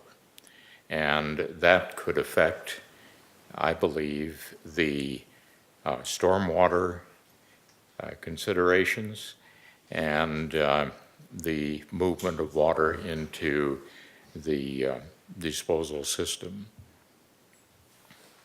Good question, sir. Mark, can you address that? Yes. Based on the geotechnical report, the soils report that was done by Universal, I mean, this portion of the city is a spoil island. It came from the dredgings from the canals. It's a sandy type of soil. There is some organics that are mixed into this thing, but you do have not only a transmissibility is a word, going straight down, but it also goes a lateral movement. And it is some affected with the tides. You do have in a body, this is all exposed to the air, so you also have the evaporation, more so than you would have in the ground possibly to go up to. So, but with that, the standing water, the site's going to be elevated a little bit. Our building elevation is going to be at elevation 9. Like I said earlier, the site is 4.5 to 7. You know, we have the criteria through St. John's to elevate the site to handle the stormwater. We have the highs and lows in our parking lot and driveways to handle a high point, and then you have a catch basin. It's all then piped through head, which is the force to carry it into the pond. Where there it's stored, and then it will either percolate into the ground and or evaporate, or there's some, like I mentioned, very little discharge, but we're tying into the Homewood system to discharge back into the DOT right-of-way, which is allowable by both agencies. Okay. And then a question about the first floor of the building. If there's a storm surge, are there plans to have walls collapse and keep the building intact and to take care of the storm surge problems? To address that one, we are designing this in accordance with the latest FEMA firm maps. We're not in a velocity area. Now, this is an evacuation zone, but we are not in a velocity area that you would see on the condos or whatnot. We're not required to have the breakaway walls on the ground floor. And we are elevating the site. Like I said, it's actually above, and it handles, the whole site has a myriad of storms that DOT requires us to handle, the 5-year, 10-year, 25-year, and 100-year events, and different storm events, 3-day event and whatnot, to meet their criteria in addition to St. John. So, but it's not in a velocity zone where we would have any of the movement or tidal actions that would impact the building. Thank you for the considerations of these subjects. Is it Mr. Butts? Yes. Thank you, sir, for your comments. They're well appreciated. Thank you so much. There was one other person.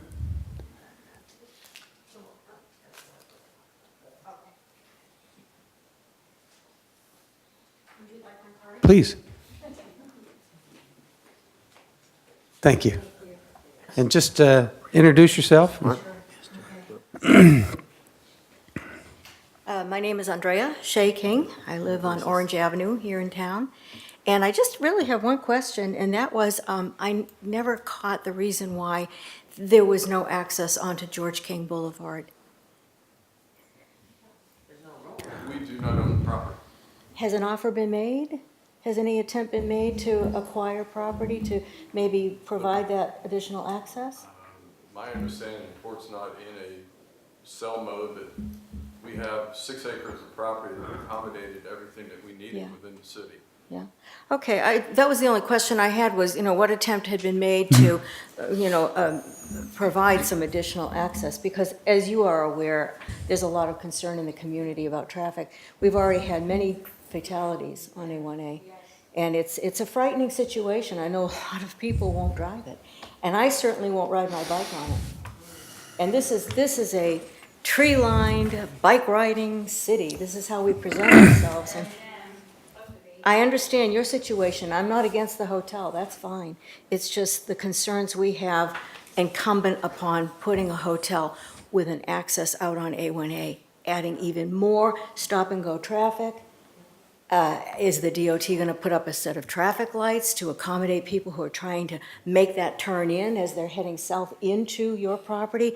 I mean, this is fraught with concern, legitimate concern. Well, if I may make one statement. Please, Mark. Please.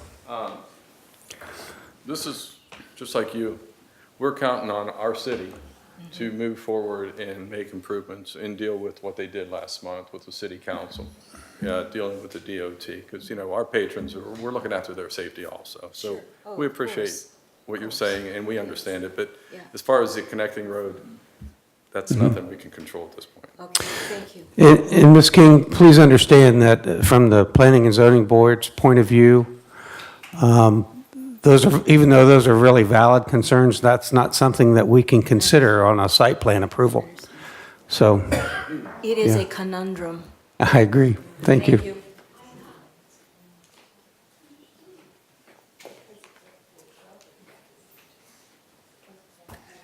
Have we taken care of everybody out in the audience? Okay, let me bring it back to the board. Ron, did you have Make the motion. okay, any other comments from the board members? Then we're ready for a motion. I move that we recommend approval to the CD director for site plan approval for the Sunbelt Cape dual branded hotel at 9004 Astronaut Boulevard. Motion by Harry, second. I'll second that. Ron Friedman, second. Patsy, would you call roll, please? Dr. John? For. Ronald Friedman? 4. Harry Pearson? 4. Albert Franks? For. Omar Capellan? For. John Price? For the motion. Okay. Thank you so much. Thank you very much. And Thank you. we look forward to bringing another fabulous project to our city. All right, thank you so much. All right, we move on to agenda item number 5. And Mr. Dickey, I'm going to give you the opportunity to introduce this and talk about it a little bit. Thank you. You want to break? Yeah, well- Okay, let's take a, Dave, while you're setting up, let's take a 10-minute break. Is that okay, 10 minutes? Yep. 10-minute break, so it's right now about 7:25. 7:25, so let's be back here at 7:35.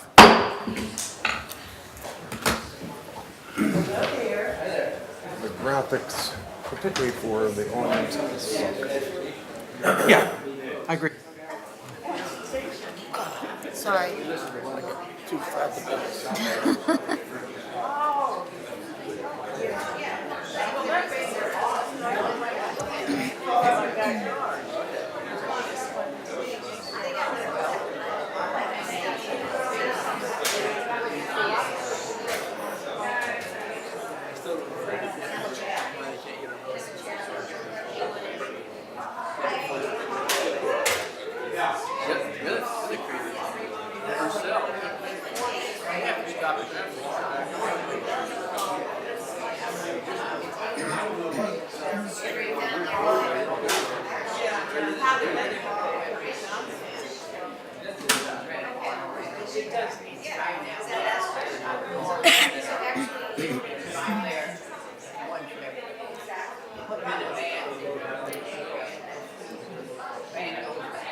Yeah, it's kind of,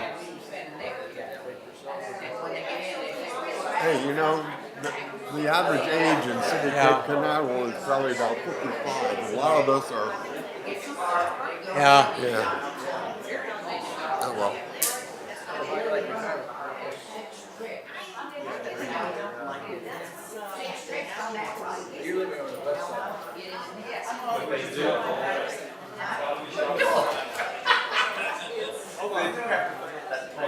Oh, yes, sir. Yes, Mr. Green.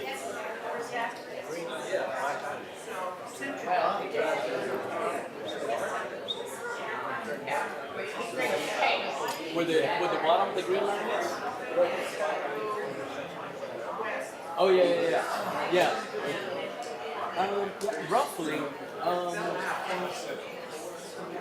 West Central is, you gotta go up, follow the band. Right? In fact, here, I'll point it here to you. Central is here.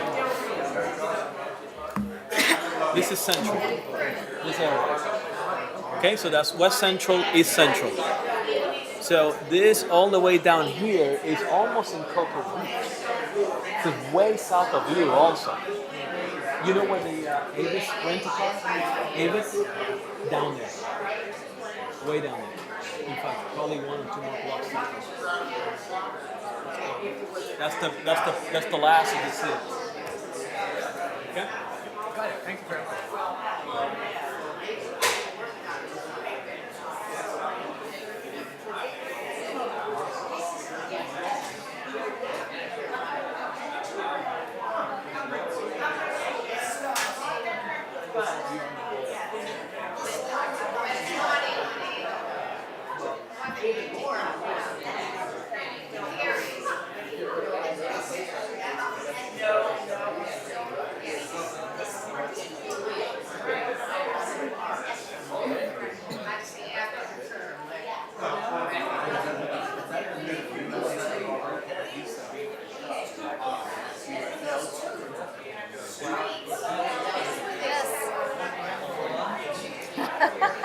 My midnight snack, more like it, huh?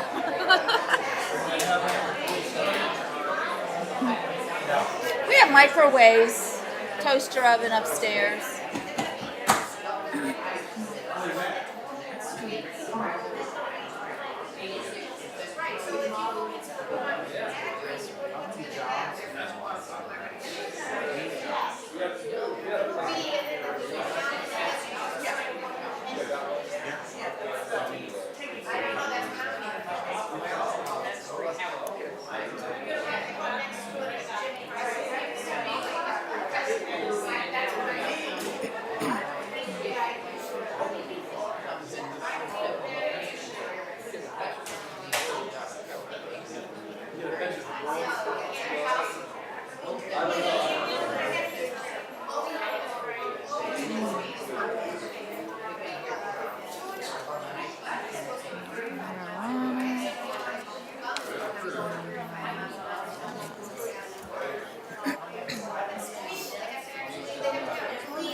take a training for that?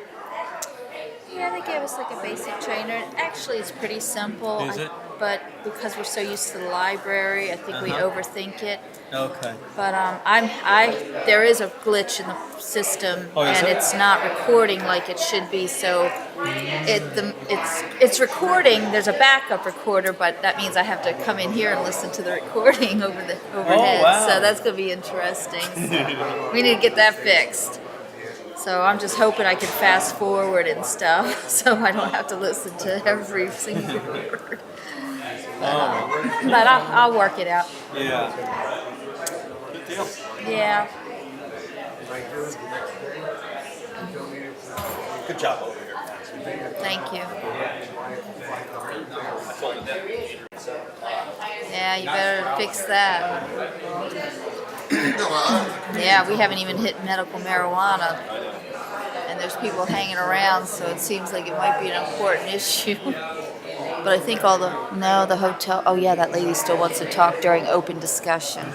The lady about yeah.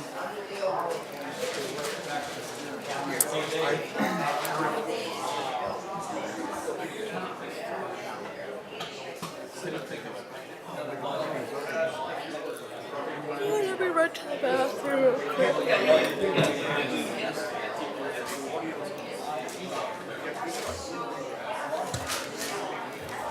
How are you this evening?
What, My wife says I am. I plead the fifth or whatever, whatever. My wife says that. Hey, we all have our opinions.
I don't know, I'm gonna try calling her right now.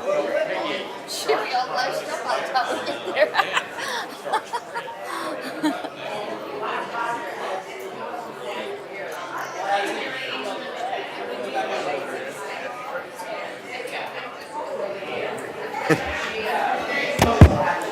It's on. Okay, if we can start drawing back together now, I'd really appreciate it. We can bring this meeting back to order.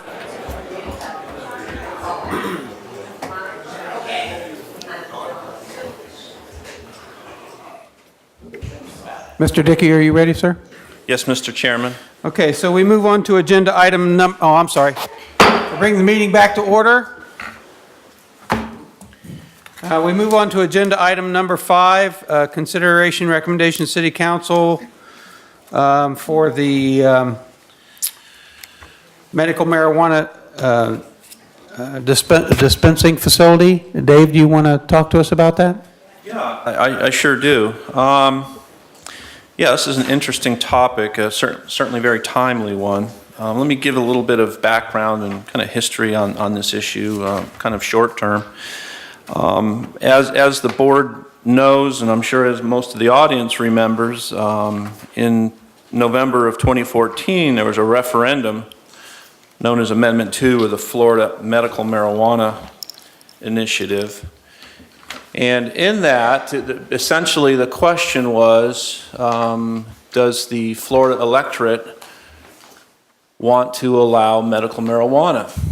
And it was, I guess just for brevity purposes, it was overwhelmingly approved. I think it was a 71% yay with 29 or 30% nay. And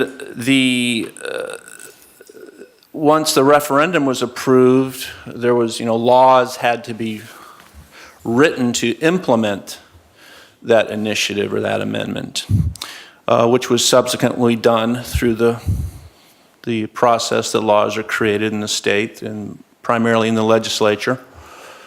And Governor Scott signed that bill on June 23rd of 2017.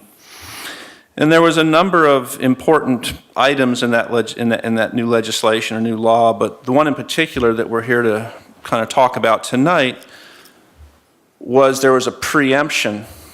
And basically what that means is the state said, okay, local governments, cities, county, we'll personalize it. Okay, city of Cape Canaveral, you have two choices. You can either prohibit a medical marijuana treatment facility in your city, or you can allow those. However, if you allow them, you have to treat them identically to or similarly to how you would treat a pharmacy. And that was wrought with issues and concerns at the local level. And so the majority, or at least my research and my understanding is the majority of the communities last year in 2017 had an outright prohibition on medical marijuana. Well, to step back a little bit, the city council here in Cape Canaveral approved an ordinance in 2014. This was prior to the amendment, prior to the initiative, the statewide initiative. And in that ordinance, the city council allowed for medical marijuana as what's called a special exception. It's a process, it's a public process to permit, to allow different types of land uses. And they allowed medical marijuana treatment facilities in the commercial districts, and I believe in the industrial district as well. And there was a number of criteria that had to be met for one of these to be established. And the council did that in anticipation of the referendum, and they wanted to kind of be proactive and get out in front of the issue. So they approved this ordinance to kind of put legislation in place. Well, when the Governor Scott signed that law, and the law took that twist of you can either approve them or as a pharmacy or prohibit them, that left the city's ordinance kind of really wasn't effective at that point. So the city of Cape Canaveral, on the short term in 2017, prohibited them once that law came out, and we had a kind of a choice, a decision to make on which path to go down of those two paths. We went down the path of prohibiting them. Well, recently, there have been a number of local governments in Brevard County, and I've listed them here in the staff report, that have overturned their prohibitions, and they're allowing them, to include Brevard County itself. I believe it was last month that the county commission chose not to extend the moratorium that they had created. And so the moratorium will expire here, I think it's this month actually. And so effective, I believe it's April 1st, medical marijuana treatment facilities will be permitted countywide. And the county decided to treat them as they do pharmacies, to allow them wherever a pharmacy is allowed to go. And the state legislation also included some operational and some locational criteria. Just in general, those criteria would include they cannot locate within 500 feet of a public or private school, both middle, elementary, or secondary. They can't, there's obviously for good reason. There's also operational requirements too. I think in the staff report I mentioned that they have to be surveillance cameras. There also has to be the employees need to go through background checks and have to be registered with local law enforcement to see who's there and who's operating and running these things. So, there has been some discussion, I'll say informally at the staff level as well as with city commissioners about the issue. Obviously, there's, this issue has not been brought to the council as a whole. Excuse me, I said city commission, city council. Hasn't been brought to the council as a group. So I was asked to prepare an ordinance to kind of bring this to a vote, actually. And so what we've done, I've worked very closely with the city attorney's office, Anthony, and on drafting this ordinance. And in effect, what this ordinance is would allow, if it's approved, as is, it would allow medical marijuana treatment facilities in the overlay district are on a property that's contiguous to or adjacent to Astronaut or North Atlantic in the overlay district. However, what our research and what our thought where it's led us to is that these type facilities would be traffic generators, just like a typical pharmacy. I mean, there's going to be traffic, there's going to be foot traffic, and primarily automobile traffic. And because of that, we felt like it would not be appropriate to allow these facilities on North Atlantic, north of International. So basically what that means is, you can see on this map that I have prepared, it's a rough estimate of the green line shows the areas where these could potentially be located. And you'll notice specifically that the green area does not go up North Atlantic, basically north of Cumberland Farms. Because our sense was, and our position is that that is more of a residential area. We just finished the North Atlantic improvement, and that's very pedestrian oriented. And we just don't feel like that would be an appropriate use up there. We felt like it would be more appropriate along the main corridor through the city, which is definitely automobile oriented. Any of these facilities would have to meet those state criteria, 500 feet from public schools. I don't think that's really going to be an issue here in the city. Obviously we have Cape View, and this green area is much further away than 500 feet from Cape View. And it's, Anthony, I'm not sure if there's any other highlights that I need to be emphasizing, or if you'd like to say anything, this would be a great time to do it. But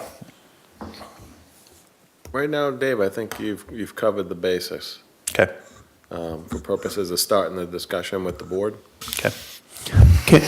Can I just ask one real quick question? Because this has to be considered, be given the same consideration as a pharmacy or the like. Do regular pharmacies, what we would classify as a regular pharmacy, then have the same restrictions in terms of location, that type of thing? I'm in trouble with my button. Let me address. Is that green light not popping on when you push the? No, it's There it is. You had it. and then it pops There, off. you're and on. then You're good. it magically pops on again, even though I don't touch it. Yeah, the legislature has done some local government planning for everybody around the state. They've given all local governments a Hobson's choice. You either have to ban medical marijuana dispensaries, or you have to treat them just like pharmacies. You can't really distinguish between the two. Why the two types of uses are similar is beyond me, but that is the conclusion reached by the legislature. So the way this ordinance would work is everywhere where a pharmacy can be located, a medical marijuana dispensary can be located. period. Okay. Okay, if the city were to allow pharmacies to be located in other locations, Gotcha. so would a medical marijuana dispensary follow along as the way the state law reads today? Okay. Now, the only distinction is that the legislature has, in their local government planning capacity, have said that medical marijuana dispensaries cannot be located within 500 feet of elementary, middle, or high school. So that applies pursuant to state law. All other local government land development regulations regarding medical marijuana dispensaries are preempted unless you do the same to a pharmacy. All right, thank you. Thank you. And then just one other observation.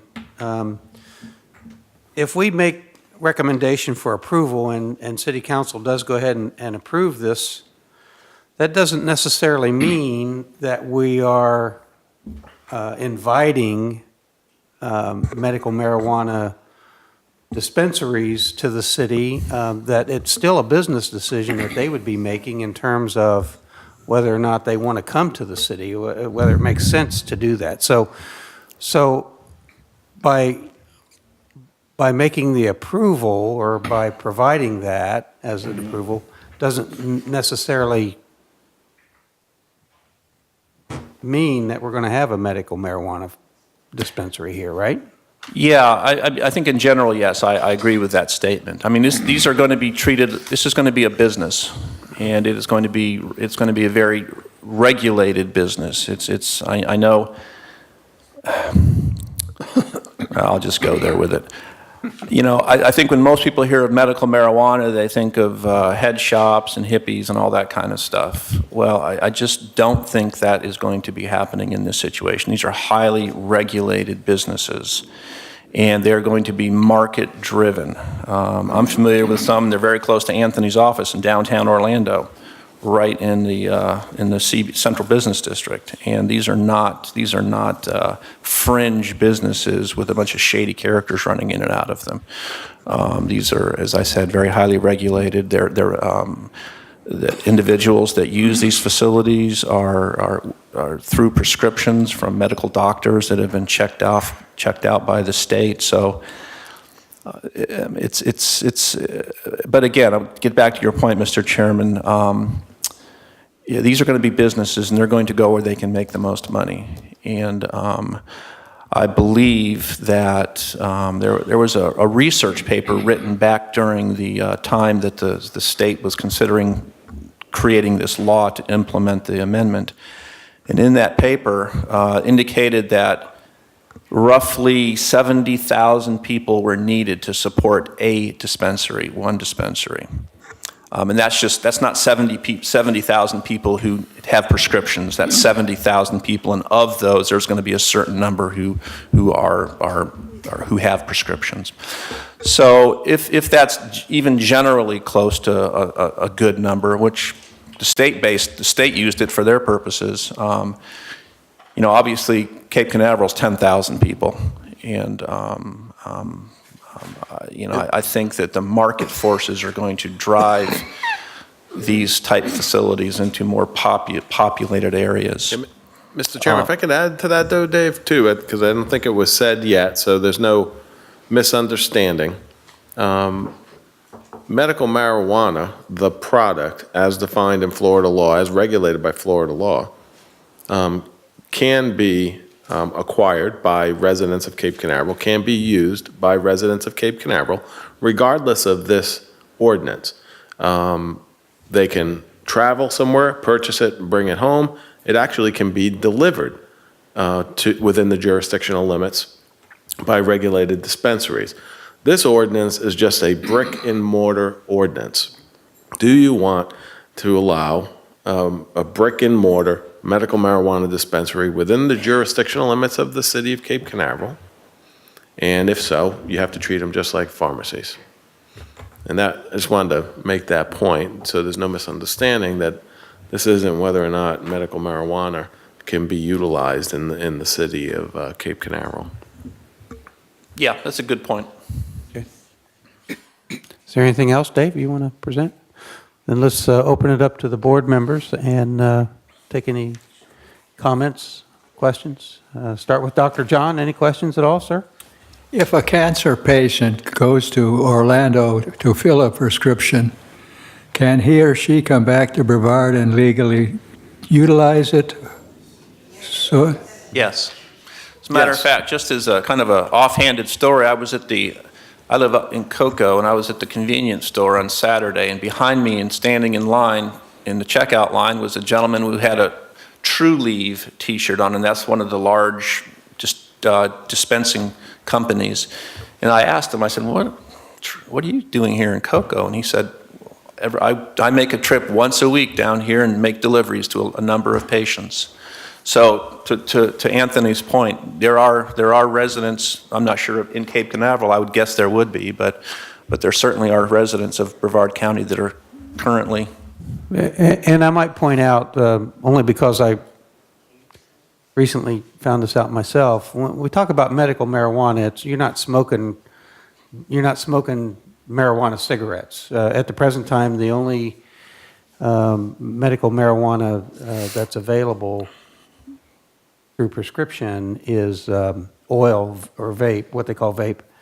And so you're not talking about a bunch of crackheads standing around smoking dope, you know. Yeah, that's a misunderstanding, I think, from a lot of people. I know I've had a couple of neighbors, say, hey, not in my backyard. Because it's a medical thing with a prescription, to me, it's no different than some of the medication I take for my heart that says it may cause dizziness, be careful about driving, et cetera, and so forth.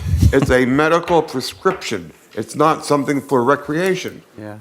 And a lot of people just don't understand that. Yeah. Dr. John, does that help? that's it. Okay. Omar? You guys have been very good about clarifying some of the points that I had, especially the difference between medical and recreation, and that's where most people like me tend to confuse the two. But Dave, perhaps you can help me understand this. On the highlights, right in the middle of the staff report, it says highlights of legislation to include exempts marijuana and marijuana delivery services or devices, from sales and use tax. What does that mean? They cannot charge tax, or what does that mean actually? Yeah, I don't, when a patient goes to and Anthony, jump in here if I go too far astray. My understanding is if a patient with a prescription goes to a dispensing facility, a dispensary, and purchases medical marijuana, there's no sales tax collected on that. Nor are the delivery devices, such as as the chairman indicated, an I don't want to call it an e-cigarette, but a vape system. So those currently are sales tax free, if you will. That would be the same as any prescription.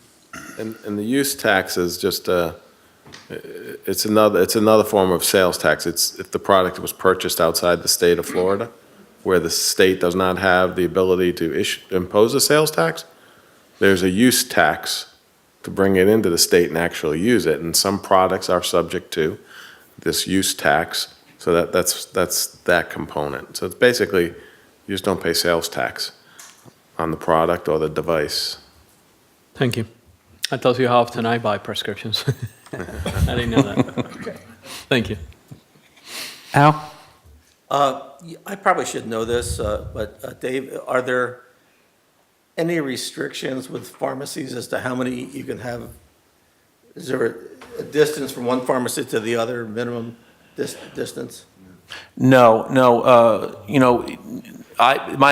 My understanding is state law does not have anything, nor does our local ordinance. We have it for gas stations though, right? Correct. Okay. We do have that as for gas stations.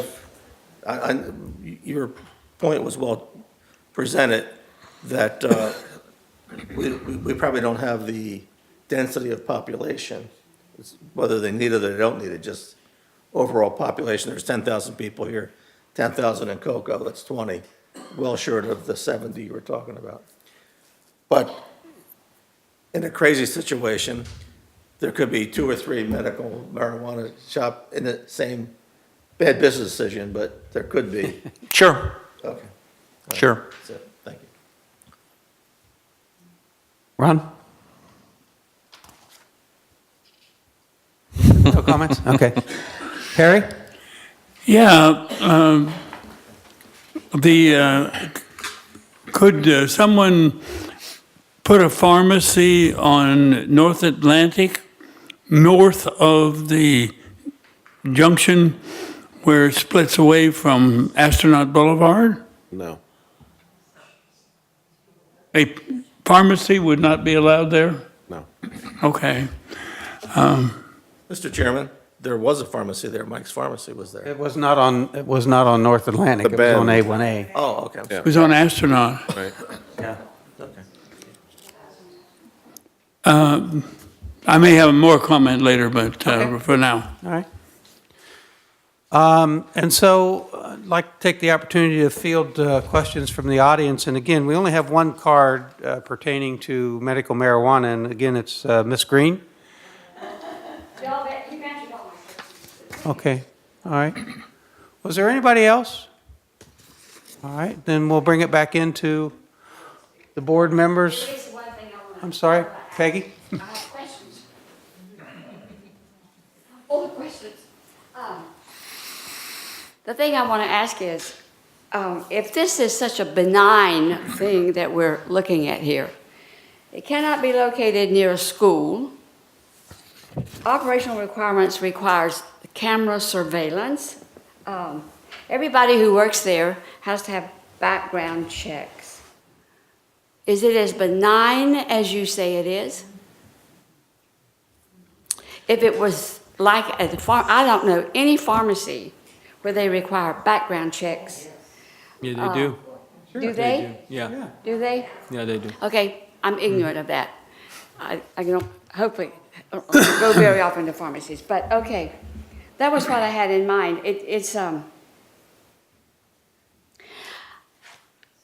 I hark back to my early days a lot. I wish I could go back. When my son was small and played on the Little League team here in Cape Canaveral, we had such a drug problem here in Cape Canaveral that when we played certain cities, we had to go to those cities, like Satellite Beach, would not come to Cape Canaveral to play our team because of the drug situation. They didn't want their kids up here. So we always had to go to Satellite Beach to play ball with Satellite Beach. And when you say marijuana, my skin crawls because I remember those days here in Cape Canaveral. Thank God they're not as bad as they were then. We still have a drug problem here in this city that we are fighting mostly through prayer because we believe that God controls everything. And this is a plant that God put on earth for a reason. And as a lot of things are, they get used for the wrong reason and get a very bad name. So that's my problem. I just shudder to think of putting a place like that. I want small business in Cape Canaveral. I would love to see some small business, and not big hotels, but small businesses here in Cape Canaveral. But this business, I think we can do without. I really do. And I would not like to see, I don't want it north of Cumberland Farm, because that's where I live. Thank you, Ms. Green. Is there anybody else? Then I need to bring it back to the board. One last opportunity for questions or comments. Dr. John? What is the status of all of the other communities in Brevard? Are they grappling with this, and are they further advanced than we? Yeah, down at the bottom of the first page in the staff report, I'm just going to read that paragraph to you and for the benefit of the audience too. In recent months, a number of Brevard County governments have approved ordinances to allow for medical marijuana distribution or dispensaries. These cities include Rockledge, Palm Bay, Titusville, and Satellite Beach. Last month, the Brevard County Commission let the countywide moratorium expire, thus allowing treatment facilities throughout the county. And these have all happened within the last I'll say within the last 6 months. So there certainly seems to be a movement in this direction, at least from some of the other local governments in the county. Thank you, Dr. John. Anybody else? Then I think we're ready to take a motion. Anybody like to make a motion? I'll move that we recommend approval of the proposed changes to the ordinance that would allow medical marijuana dispensing centers in the city. Motion by Ron. Need a second? I'll second the motion. Patsy, would you call roll, please? Dr. John? For. Ronald Friedman? For. Harry Pearson? Opposed. Albert Franks? Opposed. Omar Capellan? For it. John Price? For the motion.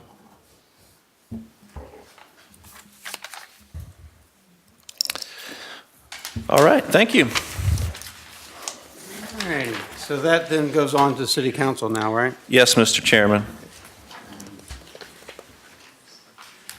And then agenda item number 6.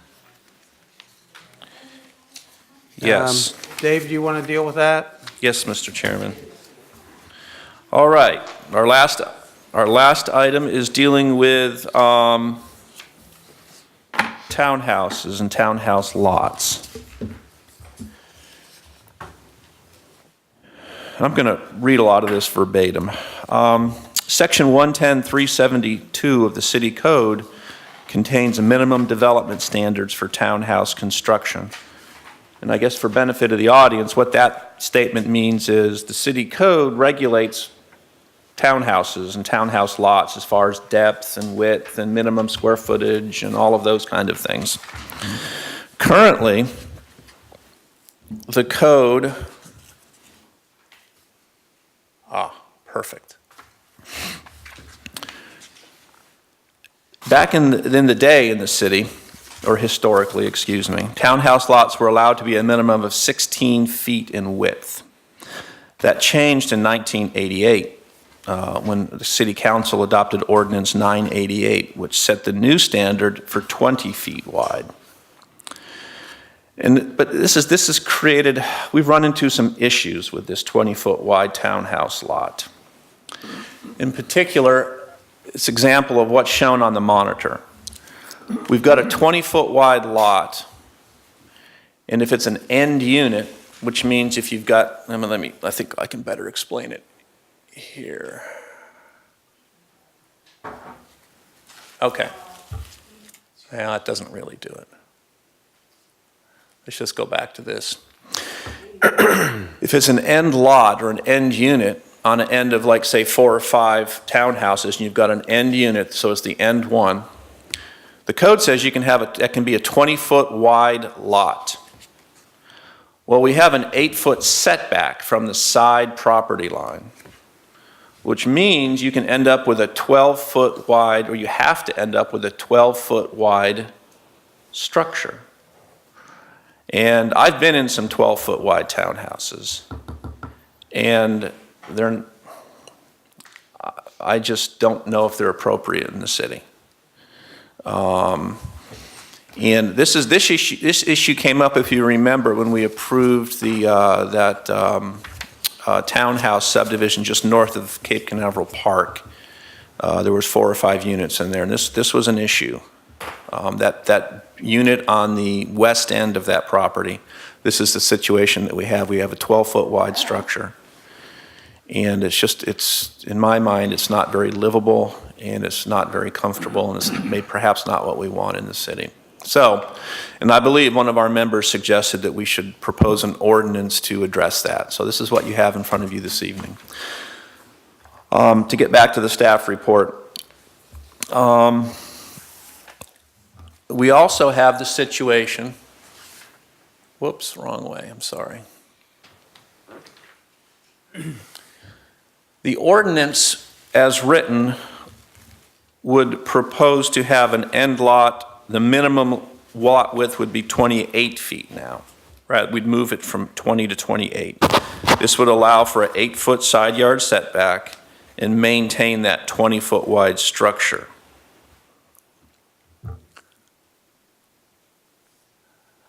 Currently, corner lots, we have a lot of corner lots in this city, especially in the presidential streets. They're all over the place, and quite a few of them have townhouses on them. And what the ordinance is proposing is to allow or maintain a 20-foot wide structure and on a non-conforming lot, which means a lot that existed prior to the code being adopted. That's what's a non-conforming lot. We have a lot of those in the city. Most of the lots in the presidential streets are considered non-conforming lots of record. Well, if you're a non-conforming lot of record, a corner lot of record, you have to meet a 15-foot setback.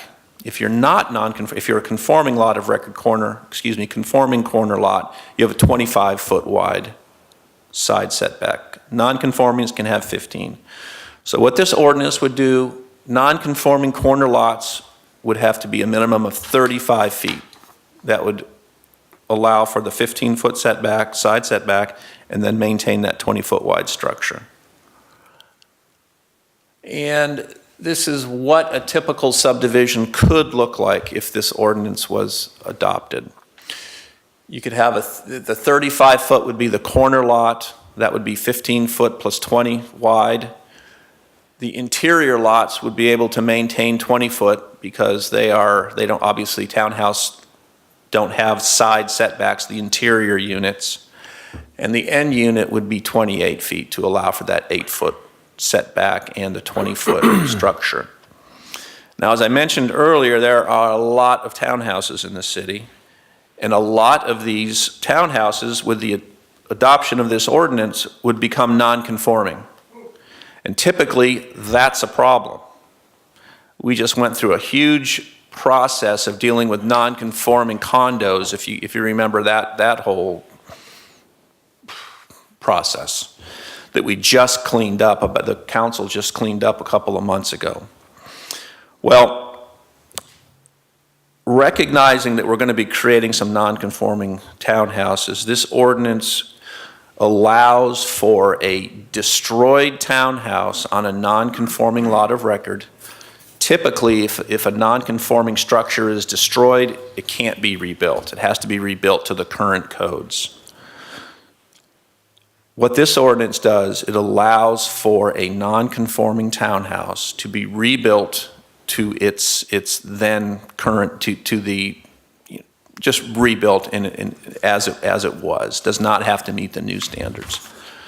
And it is it's really, as proposed, it's really just a way to ensure that future townhouse projects meet a minimum standard. And at the same time recognizing that we have a lot of existing townhouses out there that we need to protect, we need to allow to rebuild. Anthony, anything else to add to that? Yeah, just a couple of comments, David. David mentioned that currently in the city code there isn't a standard for minimum width of a townhome unit, right? Correct. The way the townhome code currently works is by establishing minimum lot size for the townhome. So in order to establish the minimum unit size of 20 feet, which Dave, I believe you believe is industry standards, reasonable, there needs to be some give and on the lot sizes, and that's what David went over with his diagrams. In order to get that minimum 20-foot unit, you're going to be on a corner townhome lot, then that lot needs to be wider to accommodate setbacks. And that's what some of those technical numerical changes are. They're all stemming from establishing a minimum 20-foot unit size effective April 17th, 2018. So that would apply to all new townhome projects. Now, with that said, by making that change, there will be non-conforming townhomes created because of this change. This ordinance would allow those non-conforming townhome projects to be rebuilt in the event that they are destroyed. So that protects, the existing townhomes. Now, the other situation that we have is we have some townhome units that were built previous to the last change that needs similar protections. We have situations, we're aware of one, especially in particular, where we had a project that was built to townhome construction standards. It looked like it was intended to be built for townhome lots, but was never platted. So we have an individual that would like to come in and now plat and this existing multifamily project into townhome units. So this ordinance would allow that type of situation to occur and go through the permitting process. So that's another provision of the ordinance that's reflected on page 3. So there's a couple of things going on with this particular ordinance.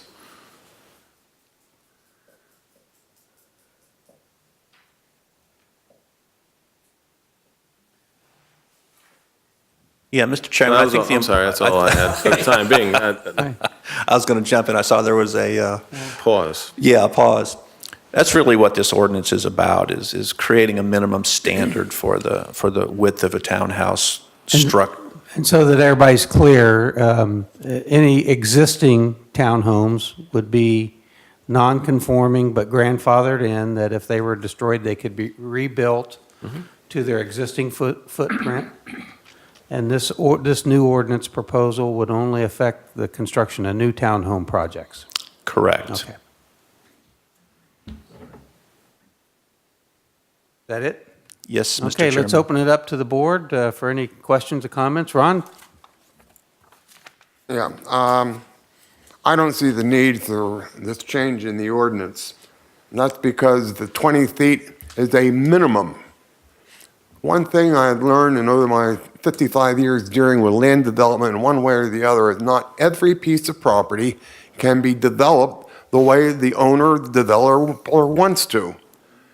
If somebody wants to build a townhouse project and they can't meet the 8-foot side lot with the number of townhouses they propose, they'll just have to reduce the number of townhouses by 1. The other thing is, throughout, well, I was going to say this country, but more Europe, believe it or not, there's a lot of residential structures being built that are only 10, 12, and 15 feet wide. And they're beautiful, and they're not just cheap that, homeless people come in. They're expensive. So if somebody wants to build a 12-foot wide, let them. The last thing, that if this ordinance is passed, you're creating a bunch of non-conformants, existing that have become non-conformants, which just means another layer of bureaucracy down the road. If they're destroyed, they want to be rebuilt. Why change it if there's not a real problem? Thank you, Ron. Anybody else? Al? Omar? The only question that I have that I didn't understand is at the very bottom of this the staff report. It talks about allows for the conversion of a single and multifamily dwellings, but I am not sure what would apply if this passes. So I didn't understand that too well. If you would elaborate, Dave. When that would apply? At the bottom talks about a conversion of a single Yes. family home, I guess. No, it's conversion of a multifamily residential project that was originally built to townhome standards. That's currently, it's like a rental property, multiple units. where the property owner wants to convert those apartment units into townhome units, okay? This ordinance permits that to occur. And here's what the history behind it. Previously, there was a minimum, minimum 16-foot lot width for townhome units. And the city amended the code and changed it to a minimum of 20 foot. But we know of at least one multifamily project that was built in accordance with the city code at the time for 16-foot, minimum 16-foot townhome units. However, for 20-plus years, the property has been used as just a plain old multifamily project. This property owner now wants to come in and convert this multifamily project into townhomes. It was as I understand the record, the previous property owner originally wanted to do that, but never went the extra step and had a townhome subdivision approved, so the individual, lots would be potentially individually owned.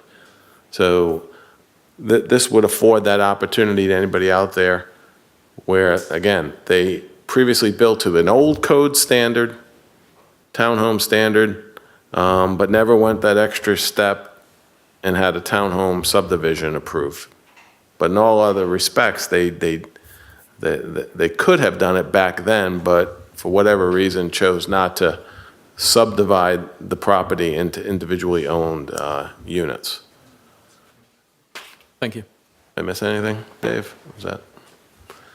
It's a complicated, this particular situation which we're attempting to address in this ordinance. Ordinance is rather complicated, but it is a pending request that we're trying to facilitate that frankly the current code, in my opinion, does not allow.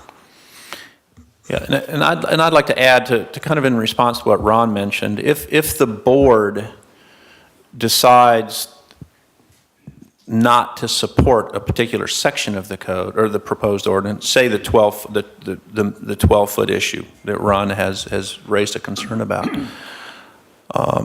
I would ask that the board consider maintaining the portion that we're talking about now about the conversion of multifamily into townhouses.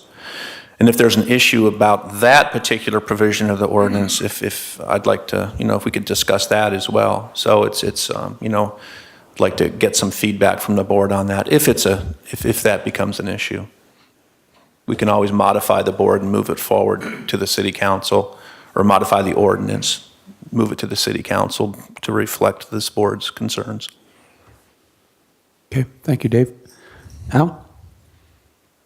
Dave, I think you did a good job with this. It's clear and concise to me, and I think it can clear up a lot of the problems you have. I know sometimes people can't get a mortgage because they can't rebuild the house if it's destroyed. Correct. And so this cleans up a lot of the mess. Nothing's ever perfect, but this is as close to perfect to solving the problems you're having. Yeah, one of the other, I guess, side benefits of this is that this is encouraging, in particular, the provision that Omar just raised. This is encouraging home ownership. This is allowing for home ownership versus rental property. And that's something that as a city we always want to encourage. Home ownership is always a good thing. And I don't need to go into why that is. We all know why. So that is, I'd just like the board to keep that in mind as well. Okay. Harry? No more comment. Okay. Ron, is there anything in addition? Ron, is there anything in addition? Does anybody out there have any comments? Sir? Did you fill out a card by any chance? No, I didn't. Come on up anyway. Just introduce yourself, please. Tell us who you are and where you live and what your concerns are. I'm Jim Rayo.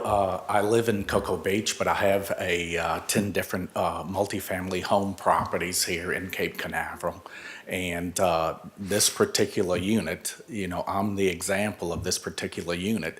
This was built as a townhome, CO'd as a townhome, but at the very end of the process, the owner, for whatever reason, just decided to rent it out. So here is a piece of property with 3 separate places, firewalls, separate utilities, separate, so there's no additional load on utilities or county utilities or anything. And when I was going through and doing renovation to the project and everything, I had to pull separate permits on each individual property, separate garbage, so on and so forth. So the property has been really completely renovated, and the only thing that really holds it up now is the center unit is 19 feet and a few inches. The other 2 units are 20 feet wide. The other lot's over 20 foot wide, so it's just this one, the particular unit in the middle. But long story short, this had turned to rental property for many, many years. It was dilapidated. It was a block down the street from the mayor, and it was really in a complete shambles, okay? But it was still as townhomes, and when I checked it, it was built as townhomes. So all of the meat, the core was there. So I'm just trying to go back with the county, and they have no issue with doing a lot split of 3 separate lots because it meets all of their requirements. And I'm just trying to bring families into Cape Canaveral. I'm not a real estate developer or flipper. It's not a subdivision. I'm just trying to get families back into the city, and I have 2 families very interested to move into the units, and they surely don't look like apartments any longer. They look like 3 real nice townhomes, and I surely would invite anybody to go in there. And I came to the city and made the investment because I love this city, and I've been here since '93, licensed with the city. So I just appeal to chairman and to the members of the board to give this serious consideration. It's a real good thing for the city, and it's real good for families. Thank you. Thank you, sir. So there's the live example. One of the units doesn't comply, one of the lots doesn't comply with the current minimum 20-foot requirement. Therefore, he would not be entitled to plat it today, but had it been done in the 80s, 88, 89, it was permitted by code. And there's no remedy under the city code to address his particular situation. In my opinion, he would not be entitled to a legal variance, which is a very high hurdle to jump. So this ordinance would afford him potentially the relief that he would like, and that is to, individually, subdivide these 3 units into townhome units.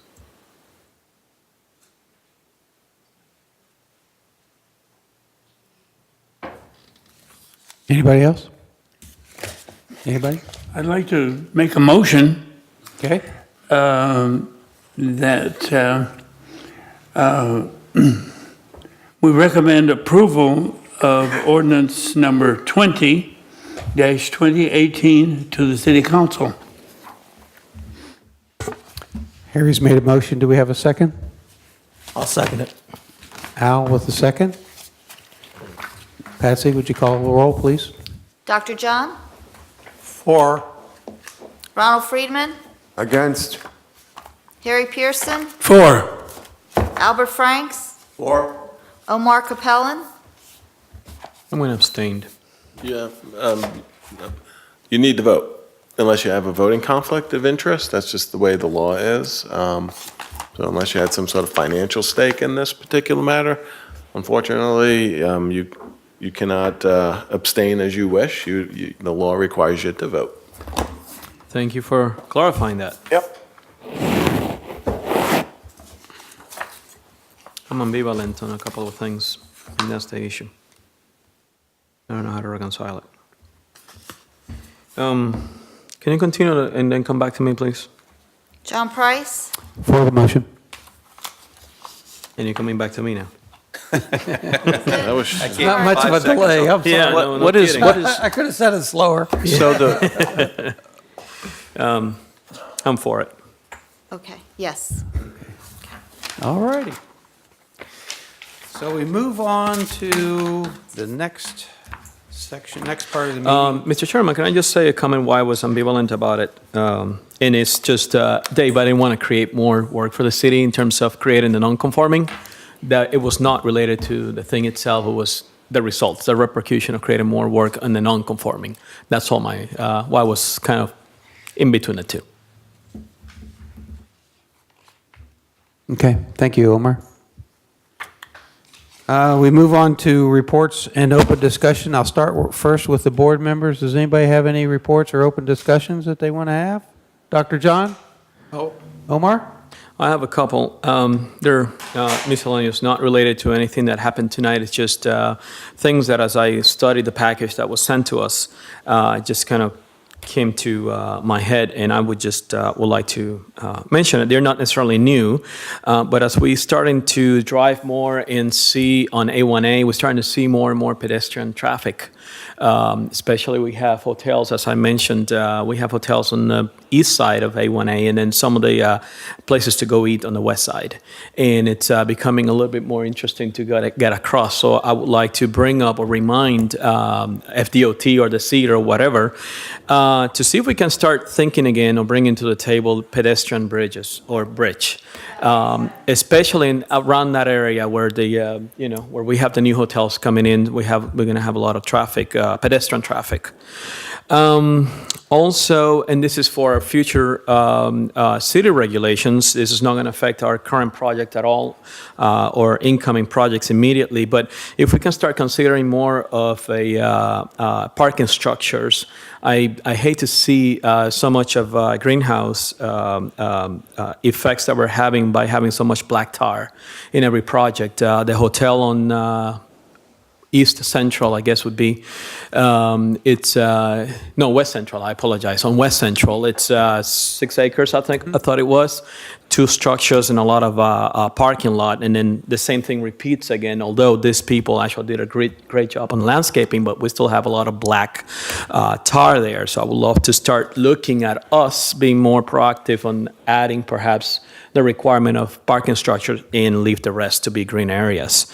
I had an idea for them connecting to the brewery just to have a little nice trail, and they have more amenities for their own people there. And last but not least, some of you guys have seen me. I ride my bike every morning, and I'm on the west side of A1A. And I noticed when I get a chance to cross A1A, I get on the nice bike lane that takes me through West Central and Richwood and all that kind of stuff. But on my side, on West Central, and forget the name of that street, it goes through Manatee. Therm, thank you. It would be nice to have a bike lane that comes around and then connects back out. So it's just some ideas I'd like to bring for future consideration. I can address one of those immediately, and that's the bike lane. Yeah. We are in the process of working with Brevard County on reallocating the transportation impact fees from the 3 hotel projects that we've been talking about. The first is the one that we heard here tonight. There's 242 rooms approximately, and then there's you got the 2 other hotels going on the Bogger site. Between them, there's roughly, let's just say, 500 rooms. When you apply the $2,700 a room county transportation impact fee, it's $1.42 million. So I went to the county about a month ago and made a presentation to a staff advisory committee that they have for people to come and ask if those transportation impact fees, typically they just go off into the ether and the county spends them in that wherever they want to in that district. Well, we can go and ask the county, we want those spent in our city on this particular project. So we did that. The staff committee is recommending approval. I believe it's going to go to the April County Commission they have to approve it. They're the ultimate, they give the ultimate approval. So if that's approved, the project which we had to include in our ask, the project that is going to be built would be basically a $1.5 million streetscape project of West Central and Therm. from Astronaut west to Therm. That would be the emphasis of the initial project, and then south down Therm, wrapping all the way back around to Astronaut. And there, it would look very similar to what you see on North Atlantic. There would be a 8 to 10 foot wide pedestrian / bicycle path. There would be dedicated bicycle paths adjacent to the drive lanes. It would be fully landscaped with street furniture, solar lights, all that kind of stuff. So, yes, great idea. We think we're going to get some funding for that.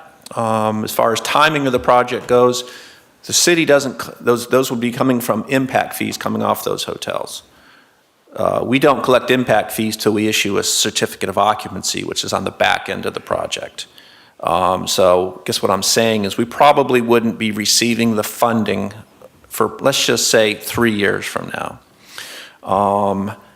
However, in the interim, the city engineer has already started working on the design for this project. So that's underway. And then we would go to permitting, and then we would actually go to construction. So there won't be that much of a lag between permitting or design and permitting and construction when those monies are available here in a few years. So I think there's a fix in the works for that. We are going to be discussing, we have a strategic planning retreat with the city council coming up in a few weeks. This project will be one of the projects that we discuss with the council about, we want to get their thoughts on it, but it's a project that's kind of shovel ready and almost ready, it's going to be ready to go here shortly, but we will be talking to the council about that project. The other issues you mentioned are, those are very, we have a lot of discussion about that. I bet. Yeah. I bet. And that's what it is for, right? Just to stir something up and see if it happens, great. If not, it is what it is. It's just I noticed those bicycles on Manatee Park. I don't know if they're allowed to leave the park or not, but the point is, we're starting to kind of attract that kind of people to ride their bikes and do things like that. And then suddenly they are, okay, so where do I go? How safe is for me to be riding here? I've been a couple of times been very close to a car hitting me and there. So I just want to make sure everybody is on the safer side of things. So thank you for allowing me, Mr. Chairman, saying that, and Dave for saying something about it. Thank you. Dave, Omar, I don't want to speak for you, but I just want to kind of emphasize what I think you were trying to say. And that was that in terms of like the parking garages and the pedestrian overpasses and those kinds of things, that maybe the city have some pressure on developers like hotels and that type of thing to apply funds toward that type of thing. So, for example, if we talk about the Bogger hotel thing, suggests that they build parking garage. But in terms of the pedestrian overpasses, suggests that these developers, have some funds that they can apply toward what might result in that. Even an idea is a pledge. If they put in something and we find a way somehow to find grants or something where we can pledge the same, and then it's smooth split. So, thank you, Mr. Chairman. It's a great idea. Yeah. And I can say one of the other boards that I serve on is the Citizens Advisory Committee for the County Transportation Planning Organization. And what they call pedways, bicycle paths, pedestrian walkways, and that kind of thing is a big, big issue countywide. And it's something that they're trying to put a lot of concentration on and get some money for. So I think, I think that's coming. I don't know how soon, but I think it's coming. Yeah. Yeah. Okay. Anything else, Omar? No, Mr. Chairman. Thank you very much for the time. Anybody else? Al? Yeah, I'd like to address the Cherrydown Park, which is a mess. Anyone's been to any of the beaches from Cape Canaveral down to Melbourne, they are gorgeous beaches, have great facilities, ample parking, and we have an eyesore. And we're building all these hotels for people to come and hopefully enjoy the beach and the ocean. So I'm suggesting that the mayor grabs the school board committee as well as Jim Barfield, our county commissioner, because I think they all own a piece of that land, and he locks them in a room and don't let them out until they come to an agreement as to selling and buying the land, building whatever necessary to make that thing look as good as we think it should look in Cape Canaveral. I can respond to that as well. Amen. That is amen. That's I can go into further detail if you want, but yeah, it is I'm not going to go so far as to say an embarrassment, but it certainly needs some improvement. And right now, the city's hands are tied. We obviously don't control that, don't own it, we can't do anything at this point. We have been working with the school board and Brevard County. The situation is they both own a portion of it. The county leases that portion owned by the school board to operate the park. Our conversations with both of those parties, we have a thumbs up from the school board. They're supportive of assigning their lease to the city, a long-term lease. They will not sell it. The county is where our challenge has been. We seem to have an agreement, and then we don't have an agreement. We thought we had an agreement a couple of months ago. Then there was a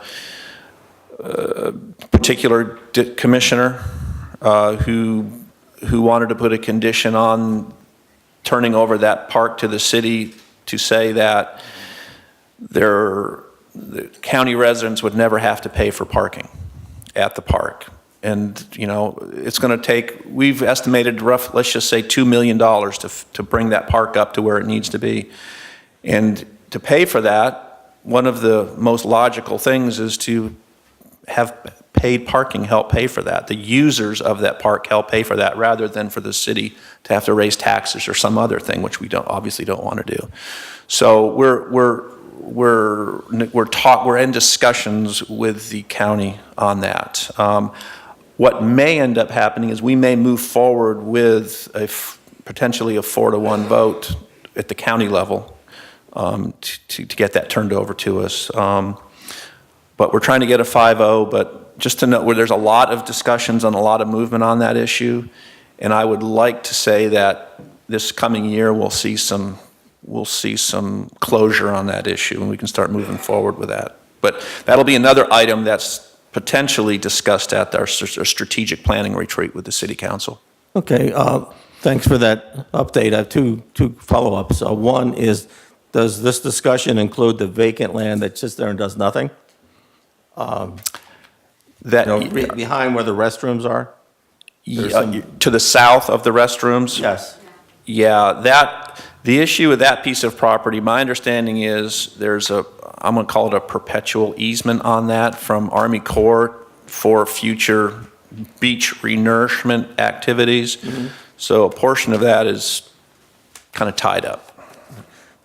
In other communities on the west coast of Florida, what they do to generate money is that in the beginning of the year, January 1, the city residents can go to City Hall and get a certificate, sort of like Jetty Park. And so parking for the rest of the year, it could be $25 or whatever, is free.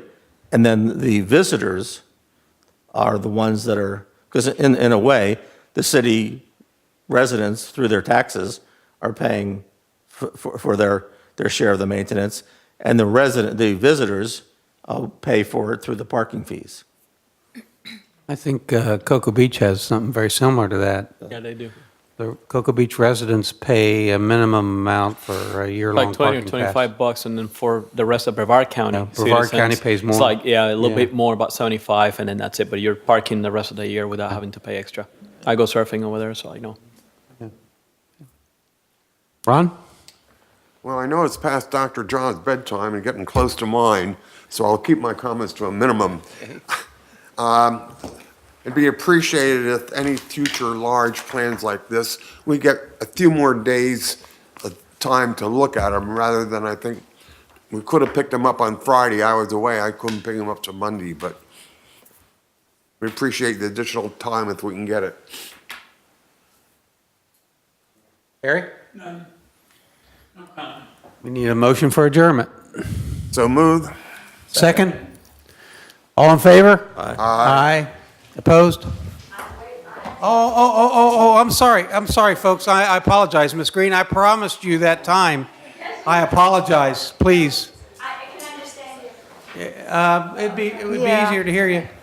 No, because I want to thank you for what you said about the Ped Bridges. Thank you, Mrs. Green. That's one of the things, I spent a lot of time with DOT 2 weeks ago. Three people that I talked to, and they suggested the same thing that was suggested. The city, the state has paid for some Ped bridges in the state, but not many. They recommend that the city, along with the impact fees that you get when all these big hotels start coming in, along with what you suggested, the developers should make arrangements to help pay for a Ped bridge across A1A. We had that come home to us so vividly on First Friday, when we had our First Friday festival. A man trying to cross A1A on a bicycle was hit right and killed, trying to cross A1A because of the traffic mess that we have on our city streets and the poor lighting that we have. And they told me that our city council and the people in charge of our city needed to be more proactive about pushing for these things. That some of the people who go to these meetings kind of lay back and they don't really push for Cape Canaveral, so Melbourne and some of the other places in Brevard County get the money and we don't get it. So I'm asking you to fight for our city. I'm asking you, I know you're not the council, but go to the council and make them fight for our city for these monies and these things that happen in our city. I mean, we love this city. We really do. And we only want the best for this city. And one of the things is the traffic. And the hotels, 157 trips for one hotel. How many trips for 6 hotels, 7 hotels? How many trips back and forth A1A? If one hotel generates 157, how many do all these others generate? And kids are crossing this street. And I talked to the sheriff's department, and they said, well, the people in Cape Canaveral just don't cross at the proper places. Well, yes, we do. We try at the stoplight, the one stoplight, especially at the bank, close to where I live. But like I said before, they run the red lights.